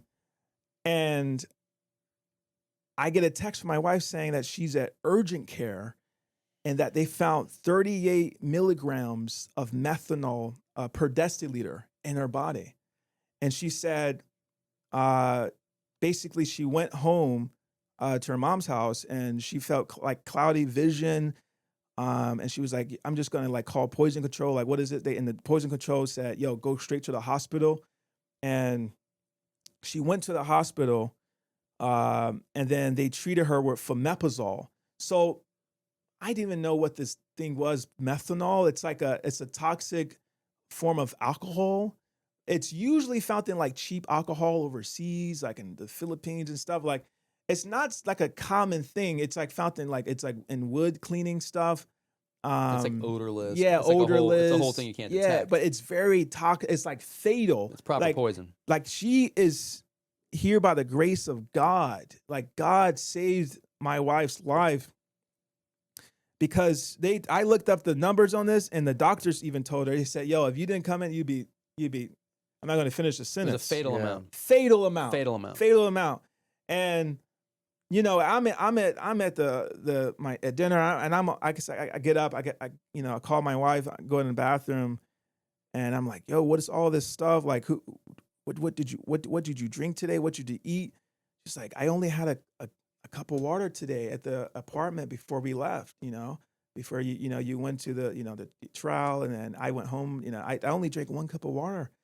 And I was like, who could have done? Like, did the roommate poison you or something? Like, did you drink something in the water? And like, did the roommate, or like, did we like order something in the Uber Eats and like I didn't tip enough and they spiked my drink, or water?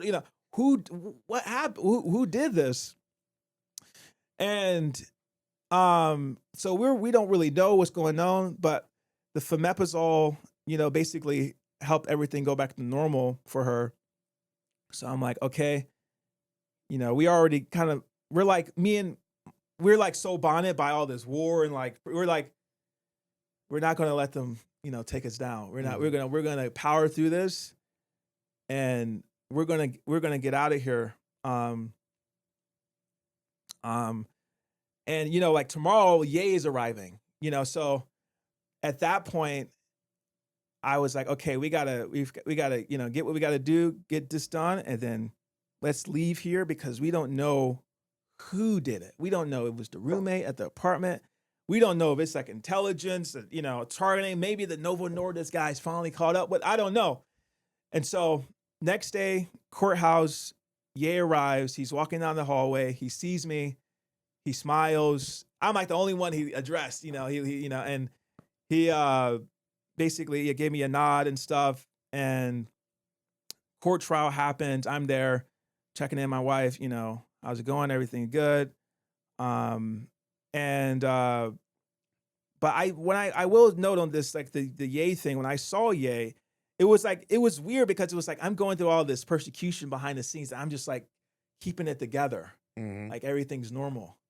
And I'm like, but it's like, it's supposed to be like a victorious day, Yeah, but you're worried about your wife. Yeah, my wife, it's like, so it's like, fresh. It's fresh. Like, just like, this is like the forces of evil, like trying to stop, divinity, trying to stop a divine mission. That's how it felt like. And when I saw Ye, it was a great moment. Like, he smiled, all this stuff. Like, maybe it was like, I felt like, okay, there's something. But when I saw him, there was something off. He looked a little bit like drugged, like a little like sedated. Yeah. Like he didn't look like super like laser, like dragon energy Ye, like that we all know. Like he looked a little bit like off. Like sedated, like they got him or something. Like it was weird. It was like you finally meet like your hero, like Michael Jordan or something, and then like you finally see Michael Jordan and he's like in a wheelchair, and it's like, oh, I didn't really calculate. I didn't imagine it to be like this. And I mean, like he was like disabled or anything, but he was definitely very drowsy during the trial, and most people would be. It's like you don't want to be there and everything, but it was a noticeable difference that at least I saw him like on the internet, like. He was noticeably a little bit like downed a little bit, like with some kind of, I know it was like some kind of drug. And I heard before I finally met him that, they upped this lithium or something. Like they upped, because he's like, they diagnosed him as being bipolar. And one of the things you take is like lithium and these kind of sedating drugs that kind of take away your creativity and your drive. And from, the conspiracy land, he had a trainer, a Canadian intelligence trainer who told him like, yo, if you don't, whatever, get your act right, basically, I'm going to put you back in zombie land and play date with the kids won't be the same again. So I'm like, yo, after all this sacrifice and all this persecution, like, did I get here too late? Like, did I arrive too late? Like, did they capture Morpheus? Like, damn, like, sure. Hey, like, what's the point of an alliance if they neutralized, it's like, that's what I was dealing with. And so I'm like, okay, Ye leaves, I leave at the same time, and we're like right inches close. There was a moment I could have like said something to him, but he had to go. But after that, me and my wife get the hell out of California and we go to Arizona. And I take her to like a nice treatment connections that I had. Like we just started doing hyperbaric oxygen therapy. And one of the things I didn't mention yet, but she had woke up the next day with no vision in her left eye. So methanol, it causes vision loss, either temporary or sometimes permanent. And the reason is because the methanol substance actually attacks the optic nerve in the eye, and they're not able to be regenerated according to modern science. They say our nerves cannot regenerate. So if methanol or some kind of thing damages that, it's like permanent blindness. So we get in Arizona, it's just like, okay, we just gotta get better. Like, we were working on filing a police report immediately when we got there, and it was like so impossible. So I'm like at the same time trying to file a police report and to help treat my wife and take care of her. And it's like so impossible. This is what was happening. We were going to these police departments in Arizona, and each one was like shutting us down, like, oh, attempted homicide? Oh, we don't do those. too serious. What? We don't do courtesy reports on those. You would have to actually go back to LA and go in person to file this. It's too serious. And I'm like, we can't go back to LA. There's no place in LA. There's no. My wife is recovering right now. There is nowhere we got to heal. And it's like they don't care. They don't. They don't really care. They're not here to serve us really. Some of them are in it for those reasons, but most of these people, it's like they hated their lives. They hated their lives, and so they just kind of pushed that energy on us.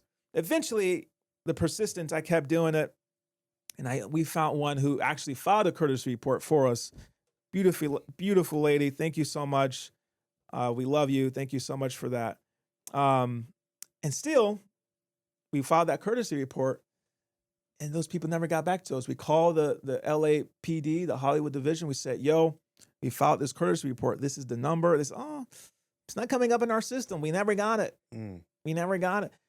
My goodness gracious. And at the same time, I'm taking my wife to the ER.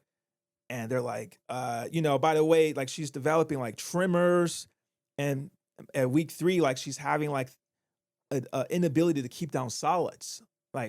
So at the same time, I'm looking for justice, and I'm trying to, help save and care for my wife. And it's both sides are rejecting us. Oh, we don't know what to do. This is she seems fine, or,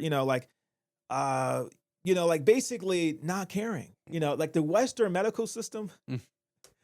I didn't know this because we're young cats. Don't get me started on the Western medical system. We ain't know, because we're pretty healthy. Me and my wife, we're really healthy. We never really had to go to hospitals and do all this stuff. But I never knew how unreliable they were, nor did I know how unreliable the law enforcement was. Mm-hmm. And so this was a big lesson, all this stuff. And so we're going through all this stuff. And eventually I'm like, yo, it's getting crazy. The medical bills are over $40,000. It accumulated high pretty quickly. And I'm an entrepreneur, but I'm scaling my company. I need profits to keep growing, So this is attacking my business growth. It's slowing things down. And I'm like, okay, man, I'm not bending the knee to these guys. We're going to go public. And we're going to record a video, and we're going to tell the story, and we're going to let people know the truth. Now, before we go public, I have to release critical information that I almost forgot to say. While we're in Arizona, my wife starts receiving emails from an anonymous address, but that looks literally in the email is Kate Bits. And so let's go back. Caitlin Attard was our roommate, and her nickname was Bits. And so we receive an email while we're out there in Arizona. The first one, you can pull it up. It's a proton mail, right? Yeah, proton mail. The first one, it was this: I poisoned your water.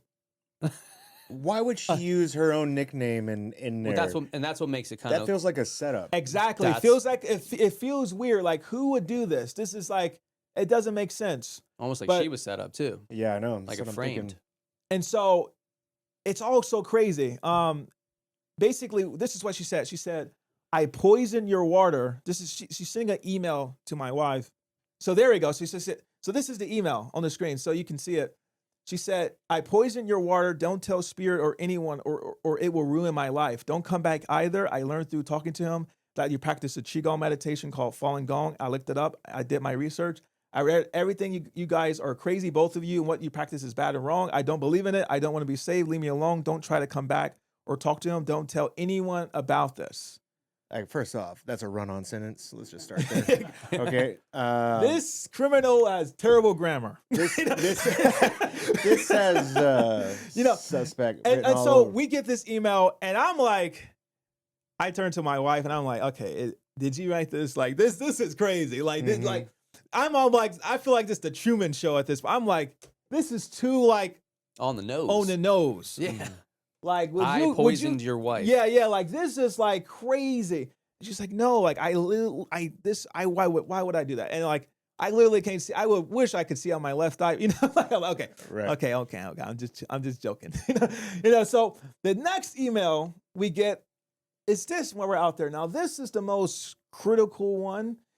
But before I talk about this one, in the first email, she says she poisoned my wife because we practice a meditation called Falun Gong, which is a meditation practice that was Falun Dafa. or known as Falun Dafa. Yeah. And it's a Qigong meditation practice. So for those who don't know what Qigong is, it just means energy practice. And Tai Chi, most people are familiar with that Qigong system. It's just energy practice.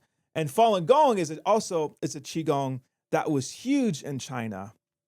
It was introduced in 1992, and many people were practicing it. It is actually, speaking of like the failure of the Western medical system, is often the thing that people go to when the medicine system fails them. So, someone will have an illness and then they'll go, okay, I've tried everything. Let me try this Eastern medicine Qigong thing. They try some Qigong. And for a lot of people, they were trying Falun Gong at the time in 1992, and their illnesses were being cured. Hospital bills were going down. People were being healthy. The practice, it taught to follow truthfulness, compassion, and tolerance. And in the principles, it was almost like a revival of Chinese culture in China, because in the CCP's reign, there was Mao Zedong and there was the Great Cultural Revolution. And in these periods, many people died, many people starved. But the most probably heinous thing was a lot of Chinese culture was destroyed. Like things that could have been in the museums today was deliberately destroyed by their previous and current, the main guy was Mao Zedong, who destroyed a lot of this ancient, Chinese culture. So the Chinese people don't feel as connected to their culture as the Chinese people, was before the CCP's reign. And so I mention this because when Falun Gong appeared in China in 1992, it was almost like it was almost like a renaissance in their country, because they finally felt like a connection to their Chinese culture, this high level like Qigong practice. People were, literally curing their illnesses with this. And it got too big for the CCP. It grew to over 100 million people practicing it because it was so good. In 1999, the guy at the time, Jiang Zemin was his name. This is a guy before Xi Jinping, who actually banned Falun Gong in 1999. And he had a actual objective to eradicate Falun Gong. And they started burning the books. They started demonizing. What was his basis for this? His basis, many people say it was like jealousy. Like a lot of the times, like there was so much growth. And then there was also like this perceived threat, like, oh, it's bigger than the CCP. Like 100 million people, like, oh, maybe they could revolt one day, or, but it's really just like the CCP's like threat of revolution. The threat of revolution, but happens. really the revolution of thought. Exactly. Because they're a communist country. They're like, it's like atheists. It's like it's almost anti-divine, anti anything, higher level. And these are divine practices that would free people. Mm-hmm. And when you free a people to think a certain way, that also causes them to question systems. And so it's easy, if you erase those kinds of things, it's easier to control a mass population. If you have over 1 billion people, you don't want suddenly a bunch of free thinking people. And this was like probably their kryptonite of empowering a bunch of people that could potentially be a threat later if they were to, if of that many, even if what they say, if 3% of people align, you can create a revolution. Now this is 100 million people. Yeah. Imagine if they all said, hey, wait a second, we don't like what's going on up here. Let's stand up against it. They'd be weakened. So it was probably, seems like it worked too. Well, but they weren't even political. They were just trying to be good. They're just trying to be good, just following truthfulness, compassion, tolerance, doing meditation in the park, nothing about the practice is political, but the CCP is the CCP. There's no constitution. There's no Bill of Rights there. There's no human rights there. So they banned it. There's no freedom of faith. And so. Can you show a video of this, Mitch? Can you find a video of the Falun Gong? Yeah, and in terms of, and just a quick connection to that backstory, I mean, that's where India comes in, because before that, there was all of this deep breath work, yoga, meditation that was a part of the Indian culture. And as Hinduism branched out into different sects, Buddhism came out of that, traveled over the Himalayas into China and Asia, and spread into all of these Eastern traditions that were rooted in what was originally a lot of ancient Indian Eastern culture, and breathing, meditation. So prana is the word for life force and energy. ki or chi is the word for that in Asia. It's the same, but it's rooted from prana. You're right. So it's the same thing. So it's a lot of the Indian culture was a similar thing, and even Great Britain for 300 years was ruling over India. They were doing their best to do the same thing. 300 years they were like, oh, and if you guys know the backstory in 1947, Gandhi and all that was able to create a revolution of people standing up using divinity, fasting, nonviolence, ahimsa, all these ancient Indian words. It worked. They created a revolution strong enough using all of that to basically overthrow England. That might be the reason that they It's got rid of Falun Gong. If they saw that work over there in India, well, you know now, like, oh, we don't want that to work over here. I'm not saying they're connected, but I can say that could be. Right, but you don't. My thing is like, because I'm an American, foreigner, from China. They were just doing qigong, tai chi. Like tai chi practitioners aren't persecuted like this or whatever it is.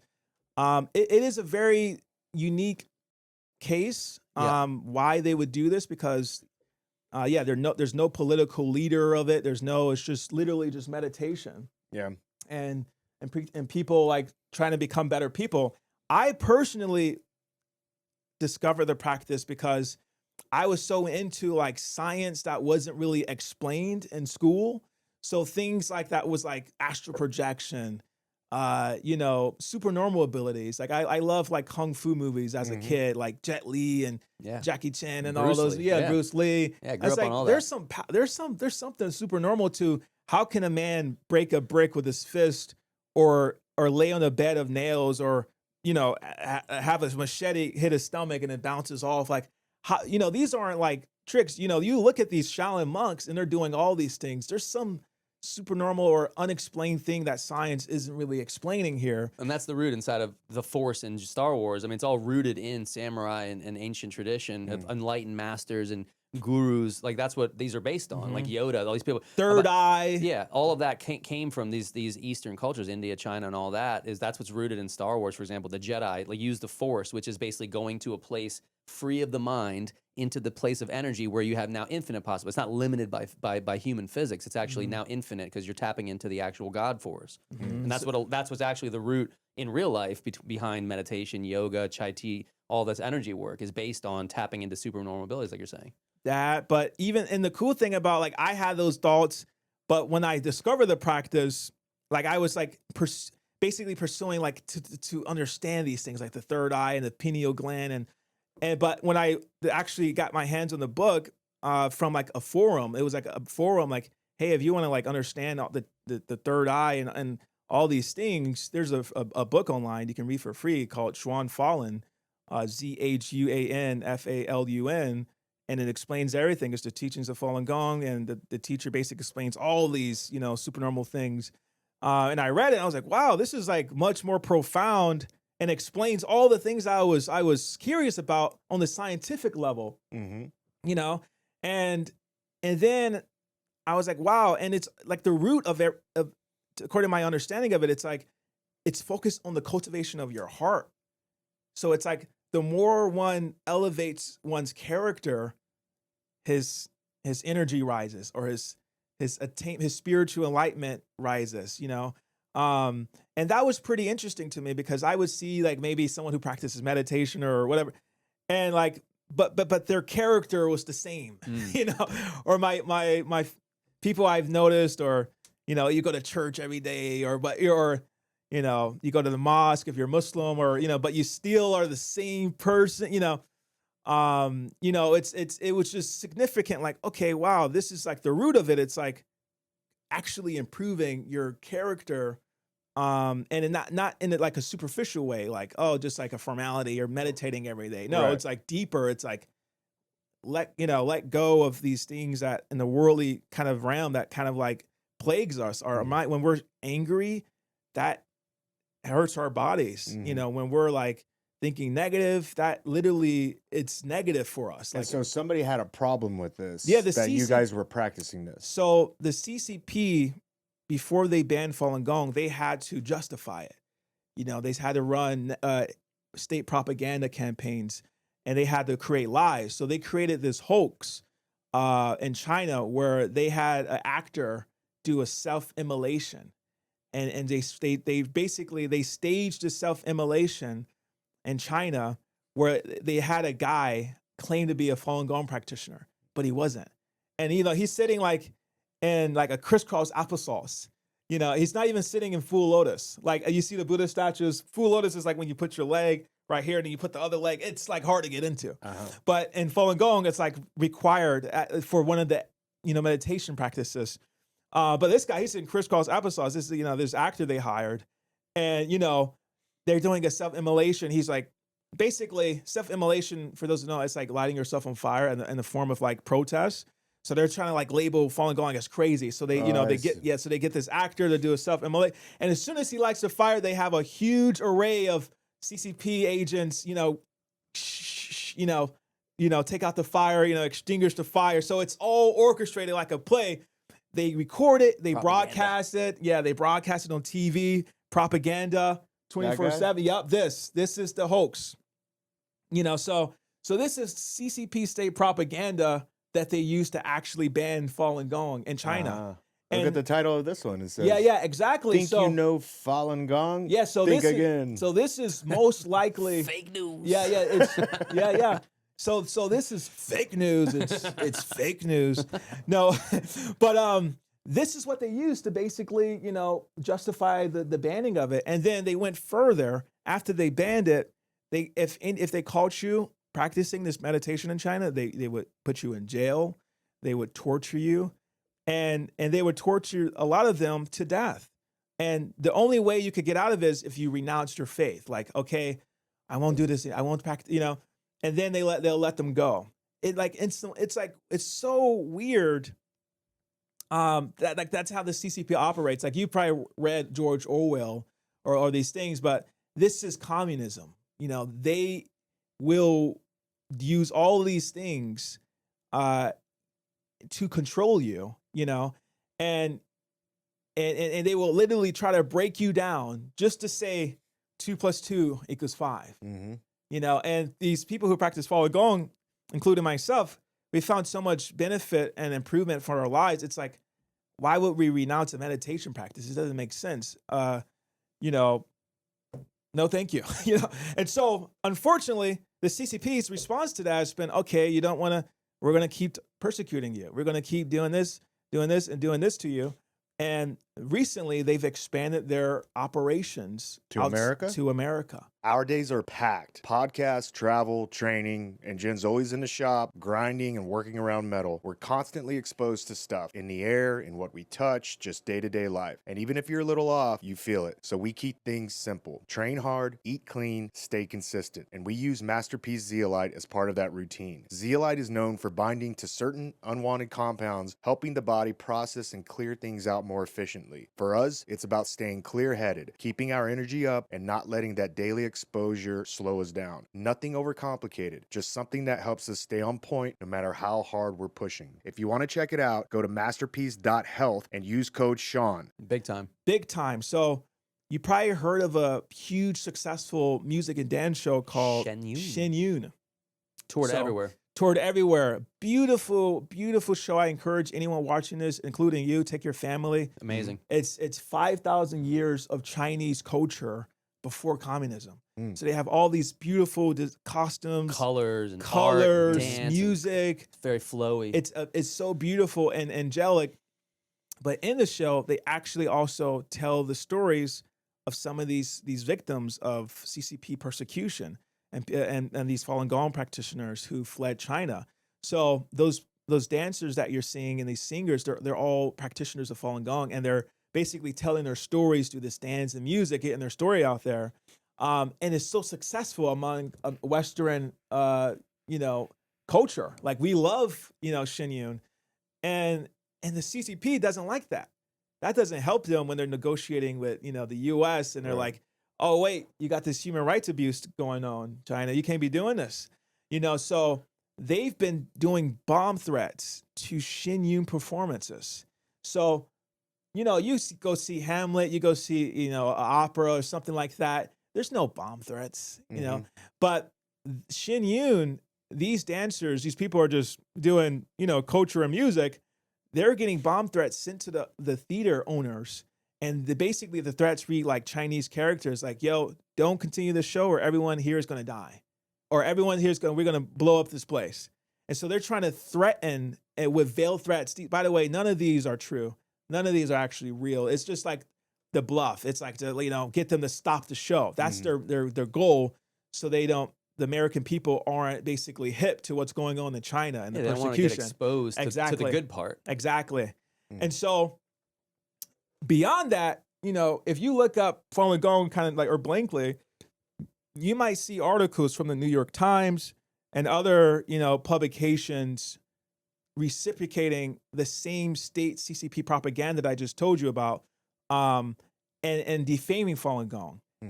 So these people who are doing this most likely got some affiliations with the CCP. No. Yeah. No way. I don't believe it. Yeah. And that's where it links back to So the story. there's CCP operations going on against Americans.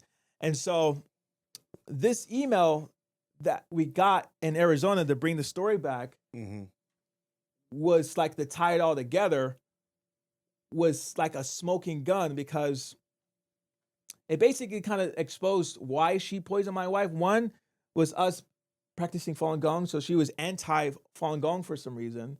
Either because she's read the state CCP propaganda about it, or she's working or affiliate with the CCP somehow. So this is the last email we received from her before we went public about this. This is what made me go, okay, we got to go public about this. So here it is. She says, "Thank you for not sending me to jail. I'm sorry if I caused harm, and I'm grateful you have kindness. I know the CCP is bad, and I know Falun Dafa is good. I wanted to tell you that the CCP has technology to hack your phone. So when I got your number, I was able to hack your iPhone and make all of my emails to you look like they are from you. So the police can't track me or blame me for any of this. They won't have evidence. I felt you should know this since you didn't press charges. I wanted to be honest with you and apologize again. I know what I did was wrong, and I am sorry." So It's this strange. person is crazy enough to poison you for Falun Gong or Dafa, but then how long after this she changed her mind? She's like, no, I just realized you're actually good people, and Falun Dafa is good. Apparently, And the in CCP these is bad. apparently in these emails, but as someone who's like, it's my responsibility to protect my wife and protect others who could be, in danger. I can kind of sense like this cannot be too genuine. I don't really know, but this isn't like what I read was like, I feel like she was just trying to say the right words, or like, Right. She to knew not- just enough about you. If it's even a she. Yeah, it's a she. Yeah, it's a she. No, but unless it's someone else Unless it's someone else. framing her. Right. Unless it's not Caitlin Attard. She basically, I felt like it was like, you know what? Okay, she mentioned the CCP. She says she has hacking technology from the CCP. She said when she got my wife's number. But then in the other message, she says the CCP is bad. She said in the other message, she said Falun Gong was bad.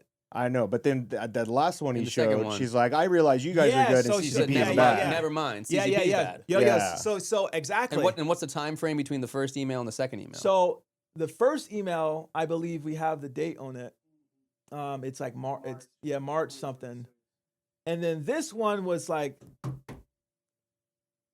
it was like March 20 something. I have to, so a couple weeks later. Yeah, I have to look again, but I'm like, okay. Sounds like somebody's messing with you. It's just weird, and it's like, but the most important thing in that moment was just like, taking care of my wife. All this, everything else was like distractions. But that was the thing that made me go public. You know why?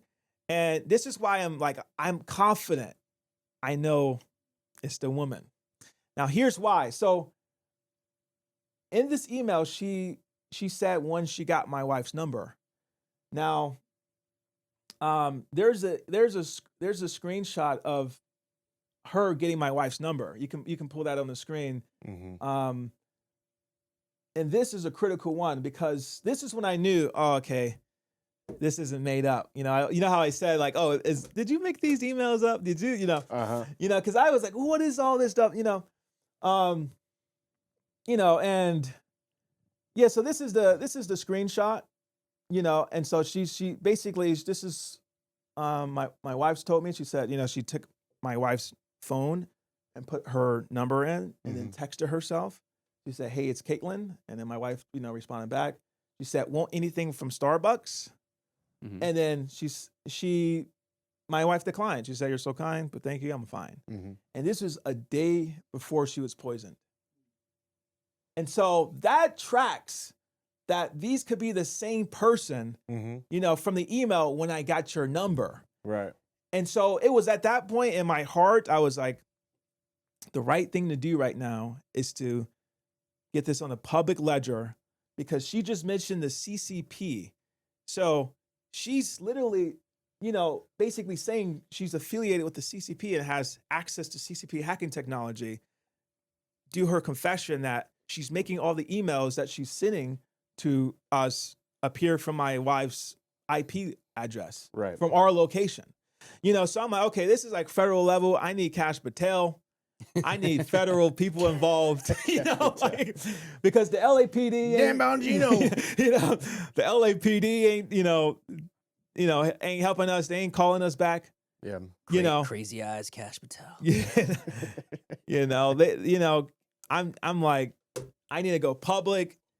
If they trying to take us out, at least let's leave some breadcrumbs. Yeah. Right. And then so I go public. And plus, like I told you, it's like the medical bill is like $40K. I'm like, I need to raise money. I'm scaling this company. It's like all this like attacks on all sides.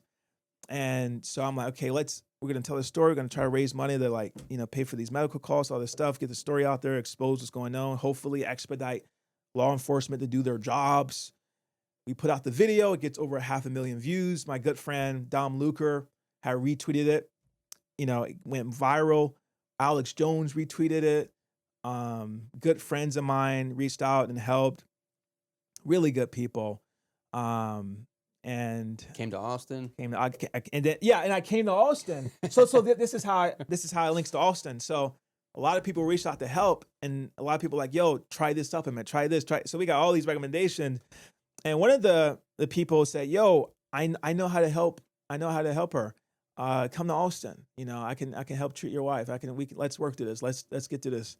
And then, my wife happens to be a mutual friend of mine. Happened to be a mutual friend of yours. Yeah. We do a road trip. We just drive straight to Austin from Arizona. We get at his place. We settle in.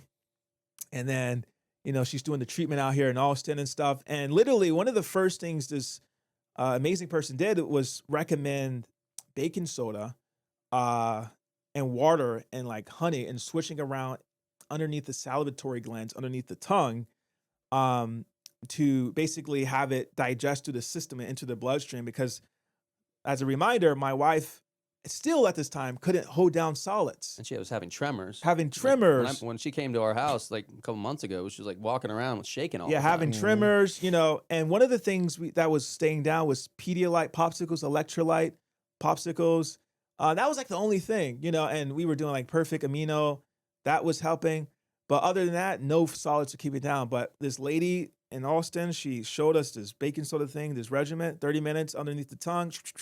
It apparently neutralizes the stomach acid. And Dr. Lana Bach-Morrow. There it is, doctor. No, I think she'd be cool, but I don't know. But she would love that. Yeah. She's awesome. Yeah. And then she's helped a lot of people. She's a brilliant doctor. Brilliant. Has papers published all over the world, like decades and decades of high-level publications. She's getting endorsed by the FDA. She's from Italy, and she lives near me in Lakeway. Yeah. So she's been friends of ours, Mickey, Delbic, a lot of my crew for a while, and then she just happened to be the person helping them. And her recommendation worked. She was able to keep down solids for the first time. Wow. So this is like a little divine elixir, huh? Baking soda, water, honey, a little bit of it, swish it around underneath the salivatory glands, underneath your tongue. If you're going through something, you can't keep foods down, try it out. This is not medical advice, disclaimer. What about for a hangover? I don't know. I think there's stuff out there. There's a lot of remedies, though. I'll try it out. A lot of electrolytes. But that worked, and then that was like, okay, boom, we're getting somewhere. It worked. This, going public worked. We got the help. We can't fight evil alone. Yeah, we can't fight evil alone. We need alliances. If evil can come together and constitute a force, good people can do the same. Now, that's a quote I stole, but that's something that inspired me. and that inspired me to go public. And we got this help. We go to Austin, the homie DPAK helping out, getting us a place to stay at. We're getting treatment. The treatment is working, keeping the foods down, but she's still having these tremors. And the meditation, the Qigong meditation, Falun Gong, is actually helping too. Like she's doing meditation every morning, and that's helping the tremors go down, and everything become calm. Breath work, and all these things. And she still doesn't have eyesight in that left eye? Still doesn't have eyesight in the left eye, but here's another miracle. While we're out there, everything's getting better, by the way. This is like this part of the story where it's like we're triumphing over the darkness. This is a good part. And so everything's good, going good. And then, her mother starts, she's like, she's been basically urging us to see the ophthalmologist. We were kind of like, we don't want to know. We almost don't want to know if we kind of wanted to be like a faith. We want to just have faith, almost don't want to have the confirmation, like, is it permanent nerve damage there? Or we almost didn't want to check it out. But me and my wife just said, okay, let's just check it out. And then we checked it out, and literally they went to the imaging, and they were like, there's no permanent optic nerve damage. This is a very special, like, this is a miracle. This never happens, and so that was like, whoa, that's amazing. So yeah, she was like, yeah, eventually it's just like it might be a mental block somewhere, some traumatic thing. It might just come back one day, you never know, but we looked at the imaging, and your optic nerves are pretty fine, and so that was like, whoa, okay. 1, she can keep food down. 2, she's going to see again. There's no damage there. The tremors are slowing down. They're getting more gentle. They're not like crazy. They're like calm. And basically, that's where we are in the story. We're just like, we overcame that. I'm like focusing back on the clickbait, growing my company. I'm out here in Austin and all this stuff. And I'm helping, I'm running these clipping campaigns for these people. I do one with you and Joby Weeks. And then that's how I discovered you. And then DPAK introduced me to you. Mm-hmm. Well, you know what I think we should do? I think we should clickbait this entire podcast. Yeah. And then we'll release all those across our platforms. That would be great. As an example of what this stuff does. Mm-hmm. I think that would be a good idea. Yeah. I'll probably release this one Monday morning. Yeah. So I'll send it to you. I'll Google Drive it to you, both of you guys. Sure. And then we can just have fun with it and then show the audience exactly what this stuff does. Yeah. How clickbait works. Yeah. It's an AI automation that basically takes an entire podcast. You can put the link directly into it, or you can upload the file, and it literally will find the viral moments, make short form content. Yeah. And then you can either use that and activate an army of people to clip it and go and do decentralized marketing, or also use it and post it yourself on your own. Mm-hmm. Right. Well, what I like, you guys showed me a demo the last time you were here, and like, as a content creator, especially with podcasts, we deal with very large files. Mm-hmm. It's a lot of files, especially when you're dealing with raw files, multiple cameras, multiple audio streams, all these different things. You're pulling everything in. And then I'm deleting the majority of it. I'm only keeping the final thing because I can't afford these massive hard drives. But what I like with your system is all I have to do is literally go to my YouTube, grab the podcast URL from the top, copy and paste it into your thing, and then click go, and it just spits it all out. Yeah, it's super fast. And it will I was like, holy crap! And it will actually give you quality clips. Yeah. My thing, I had a big frustration when I was working, with Russell and James O'Keefe. I'd be like, guys, don't use Opus Clip. Don't use AI clipping softwares. They're terrible. And eventually I was like, I got to just be the change that I want to see in the world. I built Clipbait, automated everything I knew, put what I knew, generating over 200 million views for Russell Brand into the app. And all the principles, basically, there's just 3 simple things that makes a viral clip. It's 1, the hook. Everyone knows that. It's the bait. It's what gets people drawn in. 2, the retention, what makes people stay. 3, the payoff, what people take away from the clip. Now, a lot of AI models, they have a bad start. 2, they don't have anything to take away. So the clip ends before you can even take anything of substance away. Right. So when I made Clipbait, I knew that was as a, clipping. As a marketing guy. As a clipping genius. Like, I knew what actually works. That's how I was able to get, millions of views for Russell Brand, consistently. It was just these principles. And anyone can copy this. But now with my AI, it's all automated. It's in the AI model to find the good hook, Right. ensure there's a payoff, ensure there's a takeaway, you know?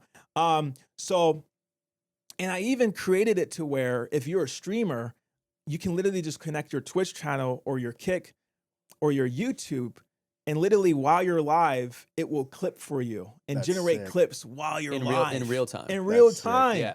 Opus ain't got nothing on me. You know? Well, that's the whole thing, because a lot of people don't realize the streaming industry is bigger than the mainstream might realize. Right, yeah. It's big. Gamers, streamers, influencers, people are streaming all the time. And You all got the platforms trying to push Yeah, that. Clavicular, all these big names got big for a reason, and a lot of the stuff that he was modeling, you know, the clipping was like Andrew Tate method. Yeah, he invented it. He invented Aiden clipping. Ross.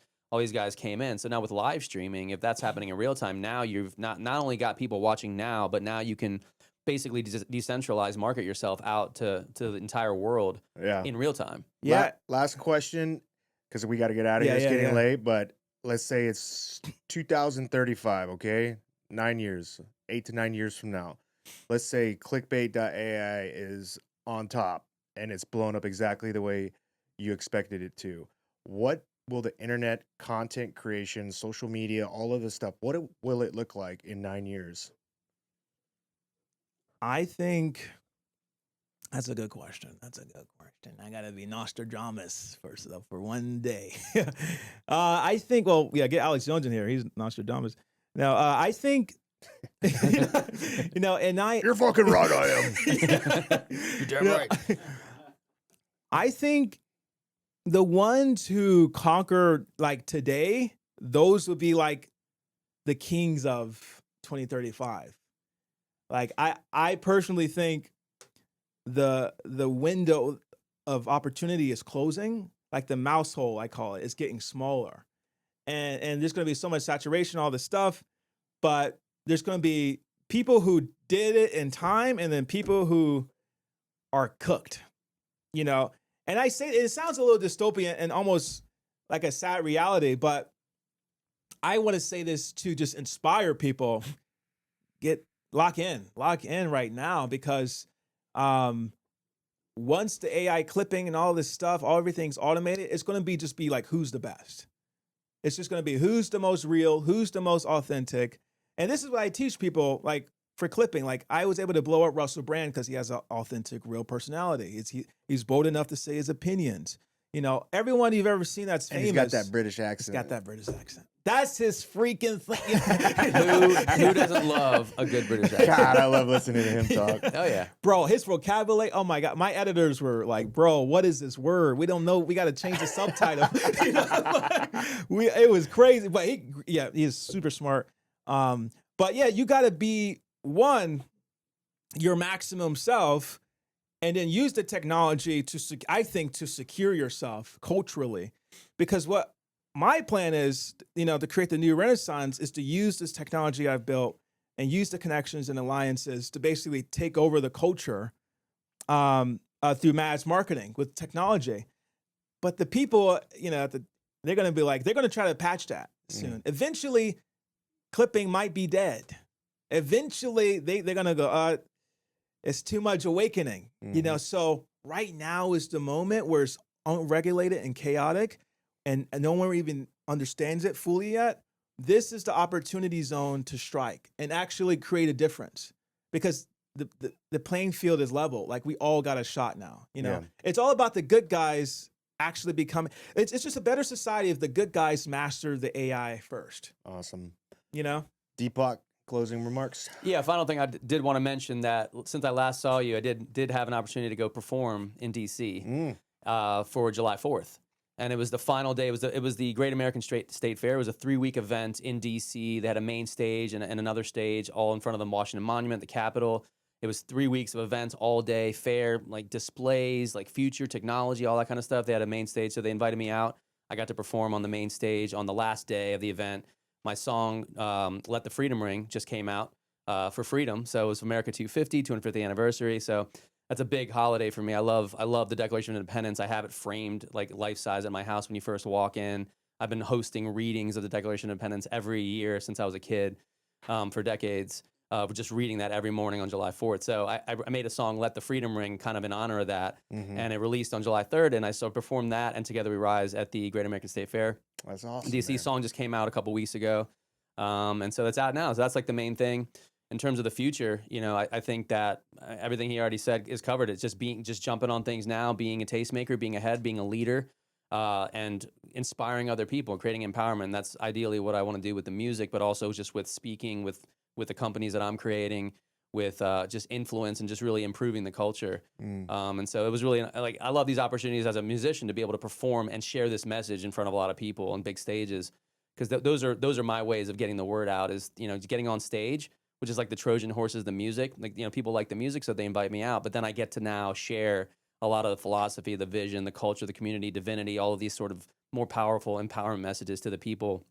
In a way, hopefully, I can uplift the masses. And ideally, in working with him and others around me, we can scale consciousness. We can scale improvement, self-improvement, of personal growth. Up-leveling the spirit, up-leveling all aspects of life: health, wellness, inspiration, speaking, communication, relationships. Like, there's people, divorce rates are super high right now. A lot of these things are all symptoms of a culture that's lacking connection, love, and consciousness. Yeah. And I think this kind of message can help in so many ways. Imagine people getting inspired to have families, get married, and have kids again. It's just a simple thing should be a given. Shouldn't be a thing that we need to even talk about, but right now it's actually, we need to talk about it, because that message is not the main message out there. Yeah. And so that's kind of like my main message again for today would be, improving, self-improvement, asking questions, asking why, sitting down in silence, and just not just rushing. Oh, I got to survive, like we talked about. Like, just really trust a deeper plan, a divine plan, that if you sit there, close your eyes in silence and let all the noise of the mind, the distractions and the fear fade away, underneath all of that is a deep message that's meant for each individual. And everyone's got a different one. We've all got a different calling. We've all got a different mission. We all got a different purpose. But I think if we spend the time to discover that, the rest of our lives, it's worth doing that. And you won't make money during that window. So people are all scared. Oh, I can do that later. Yeah. No, I think you got to do that earlier, so that the choices you make after are more in line with your purpose and vision. And that's what I did back in January. Is I did another sit down and really just sat in silence for 3 weeks and focused and meditated and journaled and wrote and mapped out the next decade of life and this year, what that looks like. What's my mission? What's my calling? What is my why? Like, why am I doing this? What is this all about? What do these songs need to be about? How's the way I can serve humanity in the best way? And I think if more people do that, overall, we can have a better society, a better planet. Well, that was well said. And I think you guys are both doing it in your own ways. And I love to see, like, Austin has become a sanctuary mecca almost, where it's like almost all of these different people that are out there, whether they're in California or New York or whatever, they seem to be getting drawn to this area. So I do feel like if we get to a level where we can enlighten to a higher level, Austin is going to be ground zero, at the epicenter of all of it. Wow. And no question. I feel like this is the spot. And everybody I talk to across all platforms, this is the spot. And so every single sector came here. I mean, we're talking about tech came here, the Burning Man conscious people that think about, different dimensions and how to heal themselves energetically came here. You've got the longevity biohacking people came here. Yep. You've got all these different worlds that are now a hub here. And this was already like a live music capital. It's already had that. It's had tech with South by Southwest. And now with, there was a wave. I remember when I first got to LA, there was I felt a feeling of momentum there. And then it sort of didn't feel like that same feeling anymore. That feeling is here. Yeah. Like, this is where the momentum is right now. People from all around. It's very central. It's easy to fly to Florida, DC, LA. I'm at these main 3 places all the time, and it's only a 2.5 hour flight. So there's something special happening here in a vortex sort of energy way. Feel it. You can feel it. Like, there's an energy. There's a momentum here. Yeah. So I'm glad I'm here, and it feels like the right place to be. Yeah, me too. Good people. I'm so glad to meet you and meet you. It's I do feel spiritually empowered to be around other men in this spiritual fight, and women. It's like eventually we're going to find each other, and then we're gonna win. Last thing, do you guys want to tell people where they can find you or find out more about your missions? Yeah, you can find me at Spirit Raps on Instagram, but for now, that might change. That might be Spirit Sings. You can just check out my app if you're a streamer or a podcaster. You make content. I'm down to, help you out, help you grow. You can just DM me on X, Spirit Raps. Clickbait.ai is my tool. And it'll be really helpful for you. And that's my main thing. Like, I'm almost not even wanting to have followers. Like, just let me just take my tools, take what I'm building. I don't even want followers, but I'm at that stage, but eventually I'm going to, be in the forefront of the culture, using the funds from the, the gadgets and the companies and stuff. But it's interesting. But you can find me there, Spirit Raps. And I think the main thing I want to leave, if it's the most important message I leave behind on this podcast, say the CCP gets me after this. But it won't happen. We don't acknowledge those arrangements. We only acknowledge God's arrangement. And one of the things I want to say is always hold on to your goodness. Hold on to your goodness. Throughout all the persecution, no matter what evil that you encounter, don't become them. Don't become corrupted. Protect your innocence, protect your purity, protect your goodness. And you will learn the ancient motif that good always prevail. It actually does. Even in times that you may think it seems like the good guys are behind, it's like the dark ages, it's really the new Renaissance. And it will always be the new Renaissance as long as the good men are not cowards and we submit and we follow God and we hold on to our goodness. That's where our power lies. That's what Satan's minions do not have. They don't have that. And so that's where your source of power comes. It's in your goodness. So that's the one thing I want to leave behind. If this becomes a huge message, one day. Right. Well, thank you. Thank you for sharing your story with us. Of course. Thank you for giving me the platform. This is the first time I've ever said it. So it may be like fragmented and abstract. It's my first time. Got me some flack. I'm going to get better at this, but thank you for giving me the platform. It's almost like therapeutic. Yeah. I'm finally getting it off my chest. Get this out, man. I'm putting it's a on traumatic the block. experience, getting your wife almost killed. I mean, come on. That's definitely something that takes some resolve. Yeah. And I'm proud of you as a friend. I think trauma is gay. I don't see it as trauma. I see it as character building. Yeah. But they all go together. But yeah, you, bro, I'm telling you, he is like one of the most.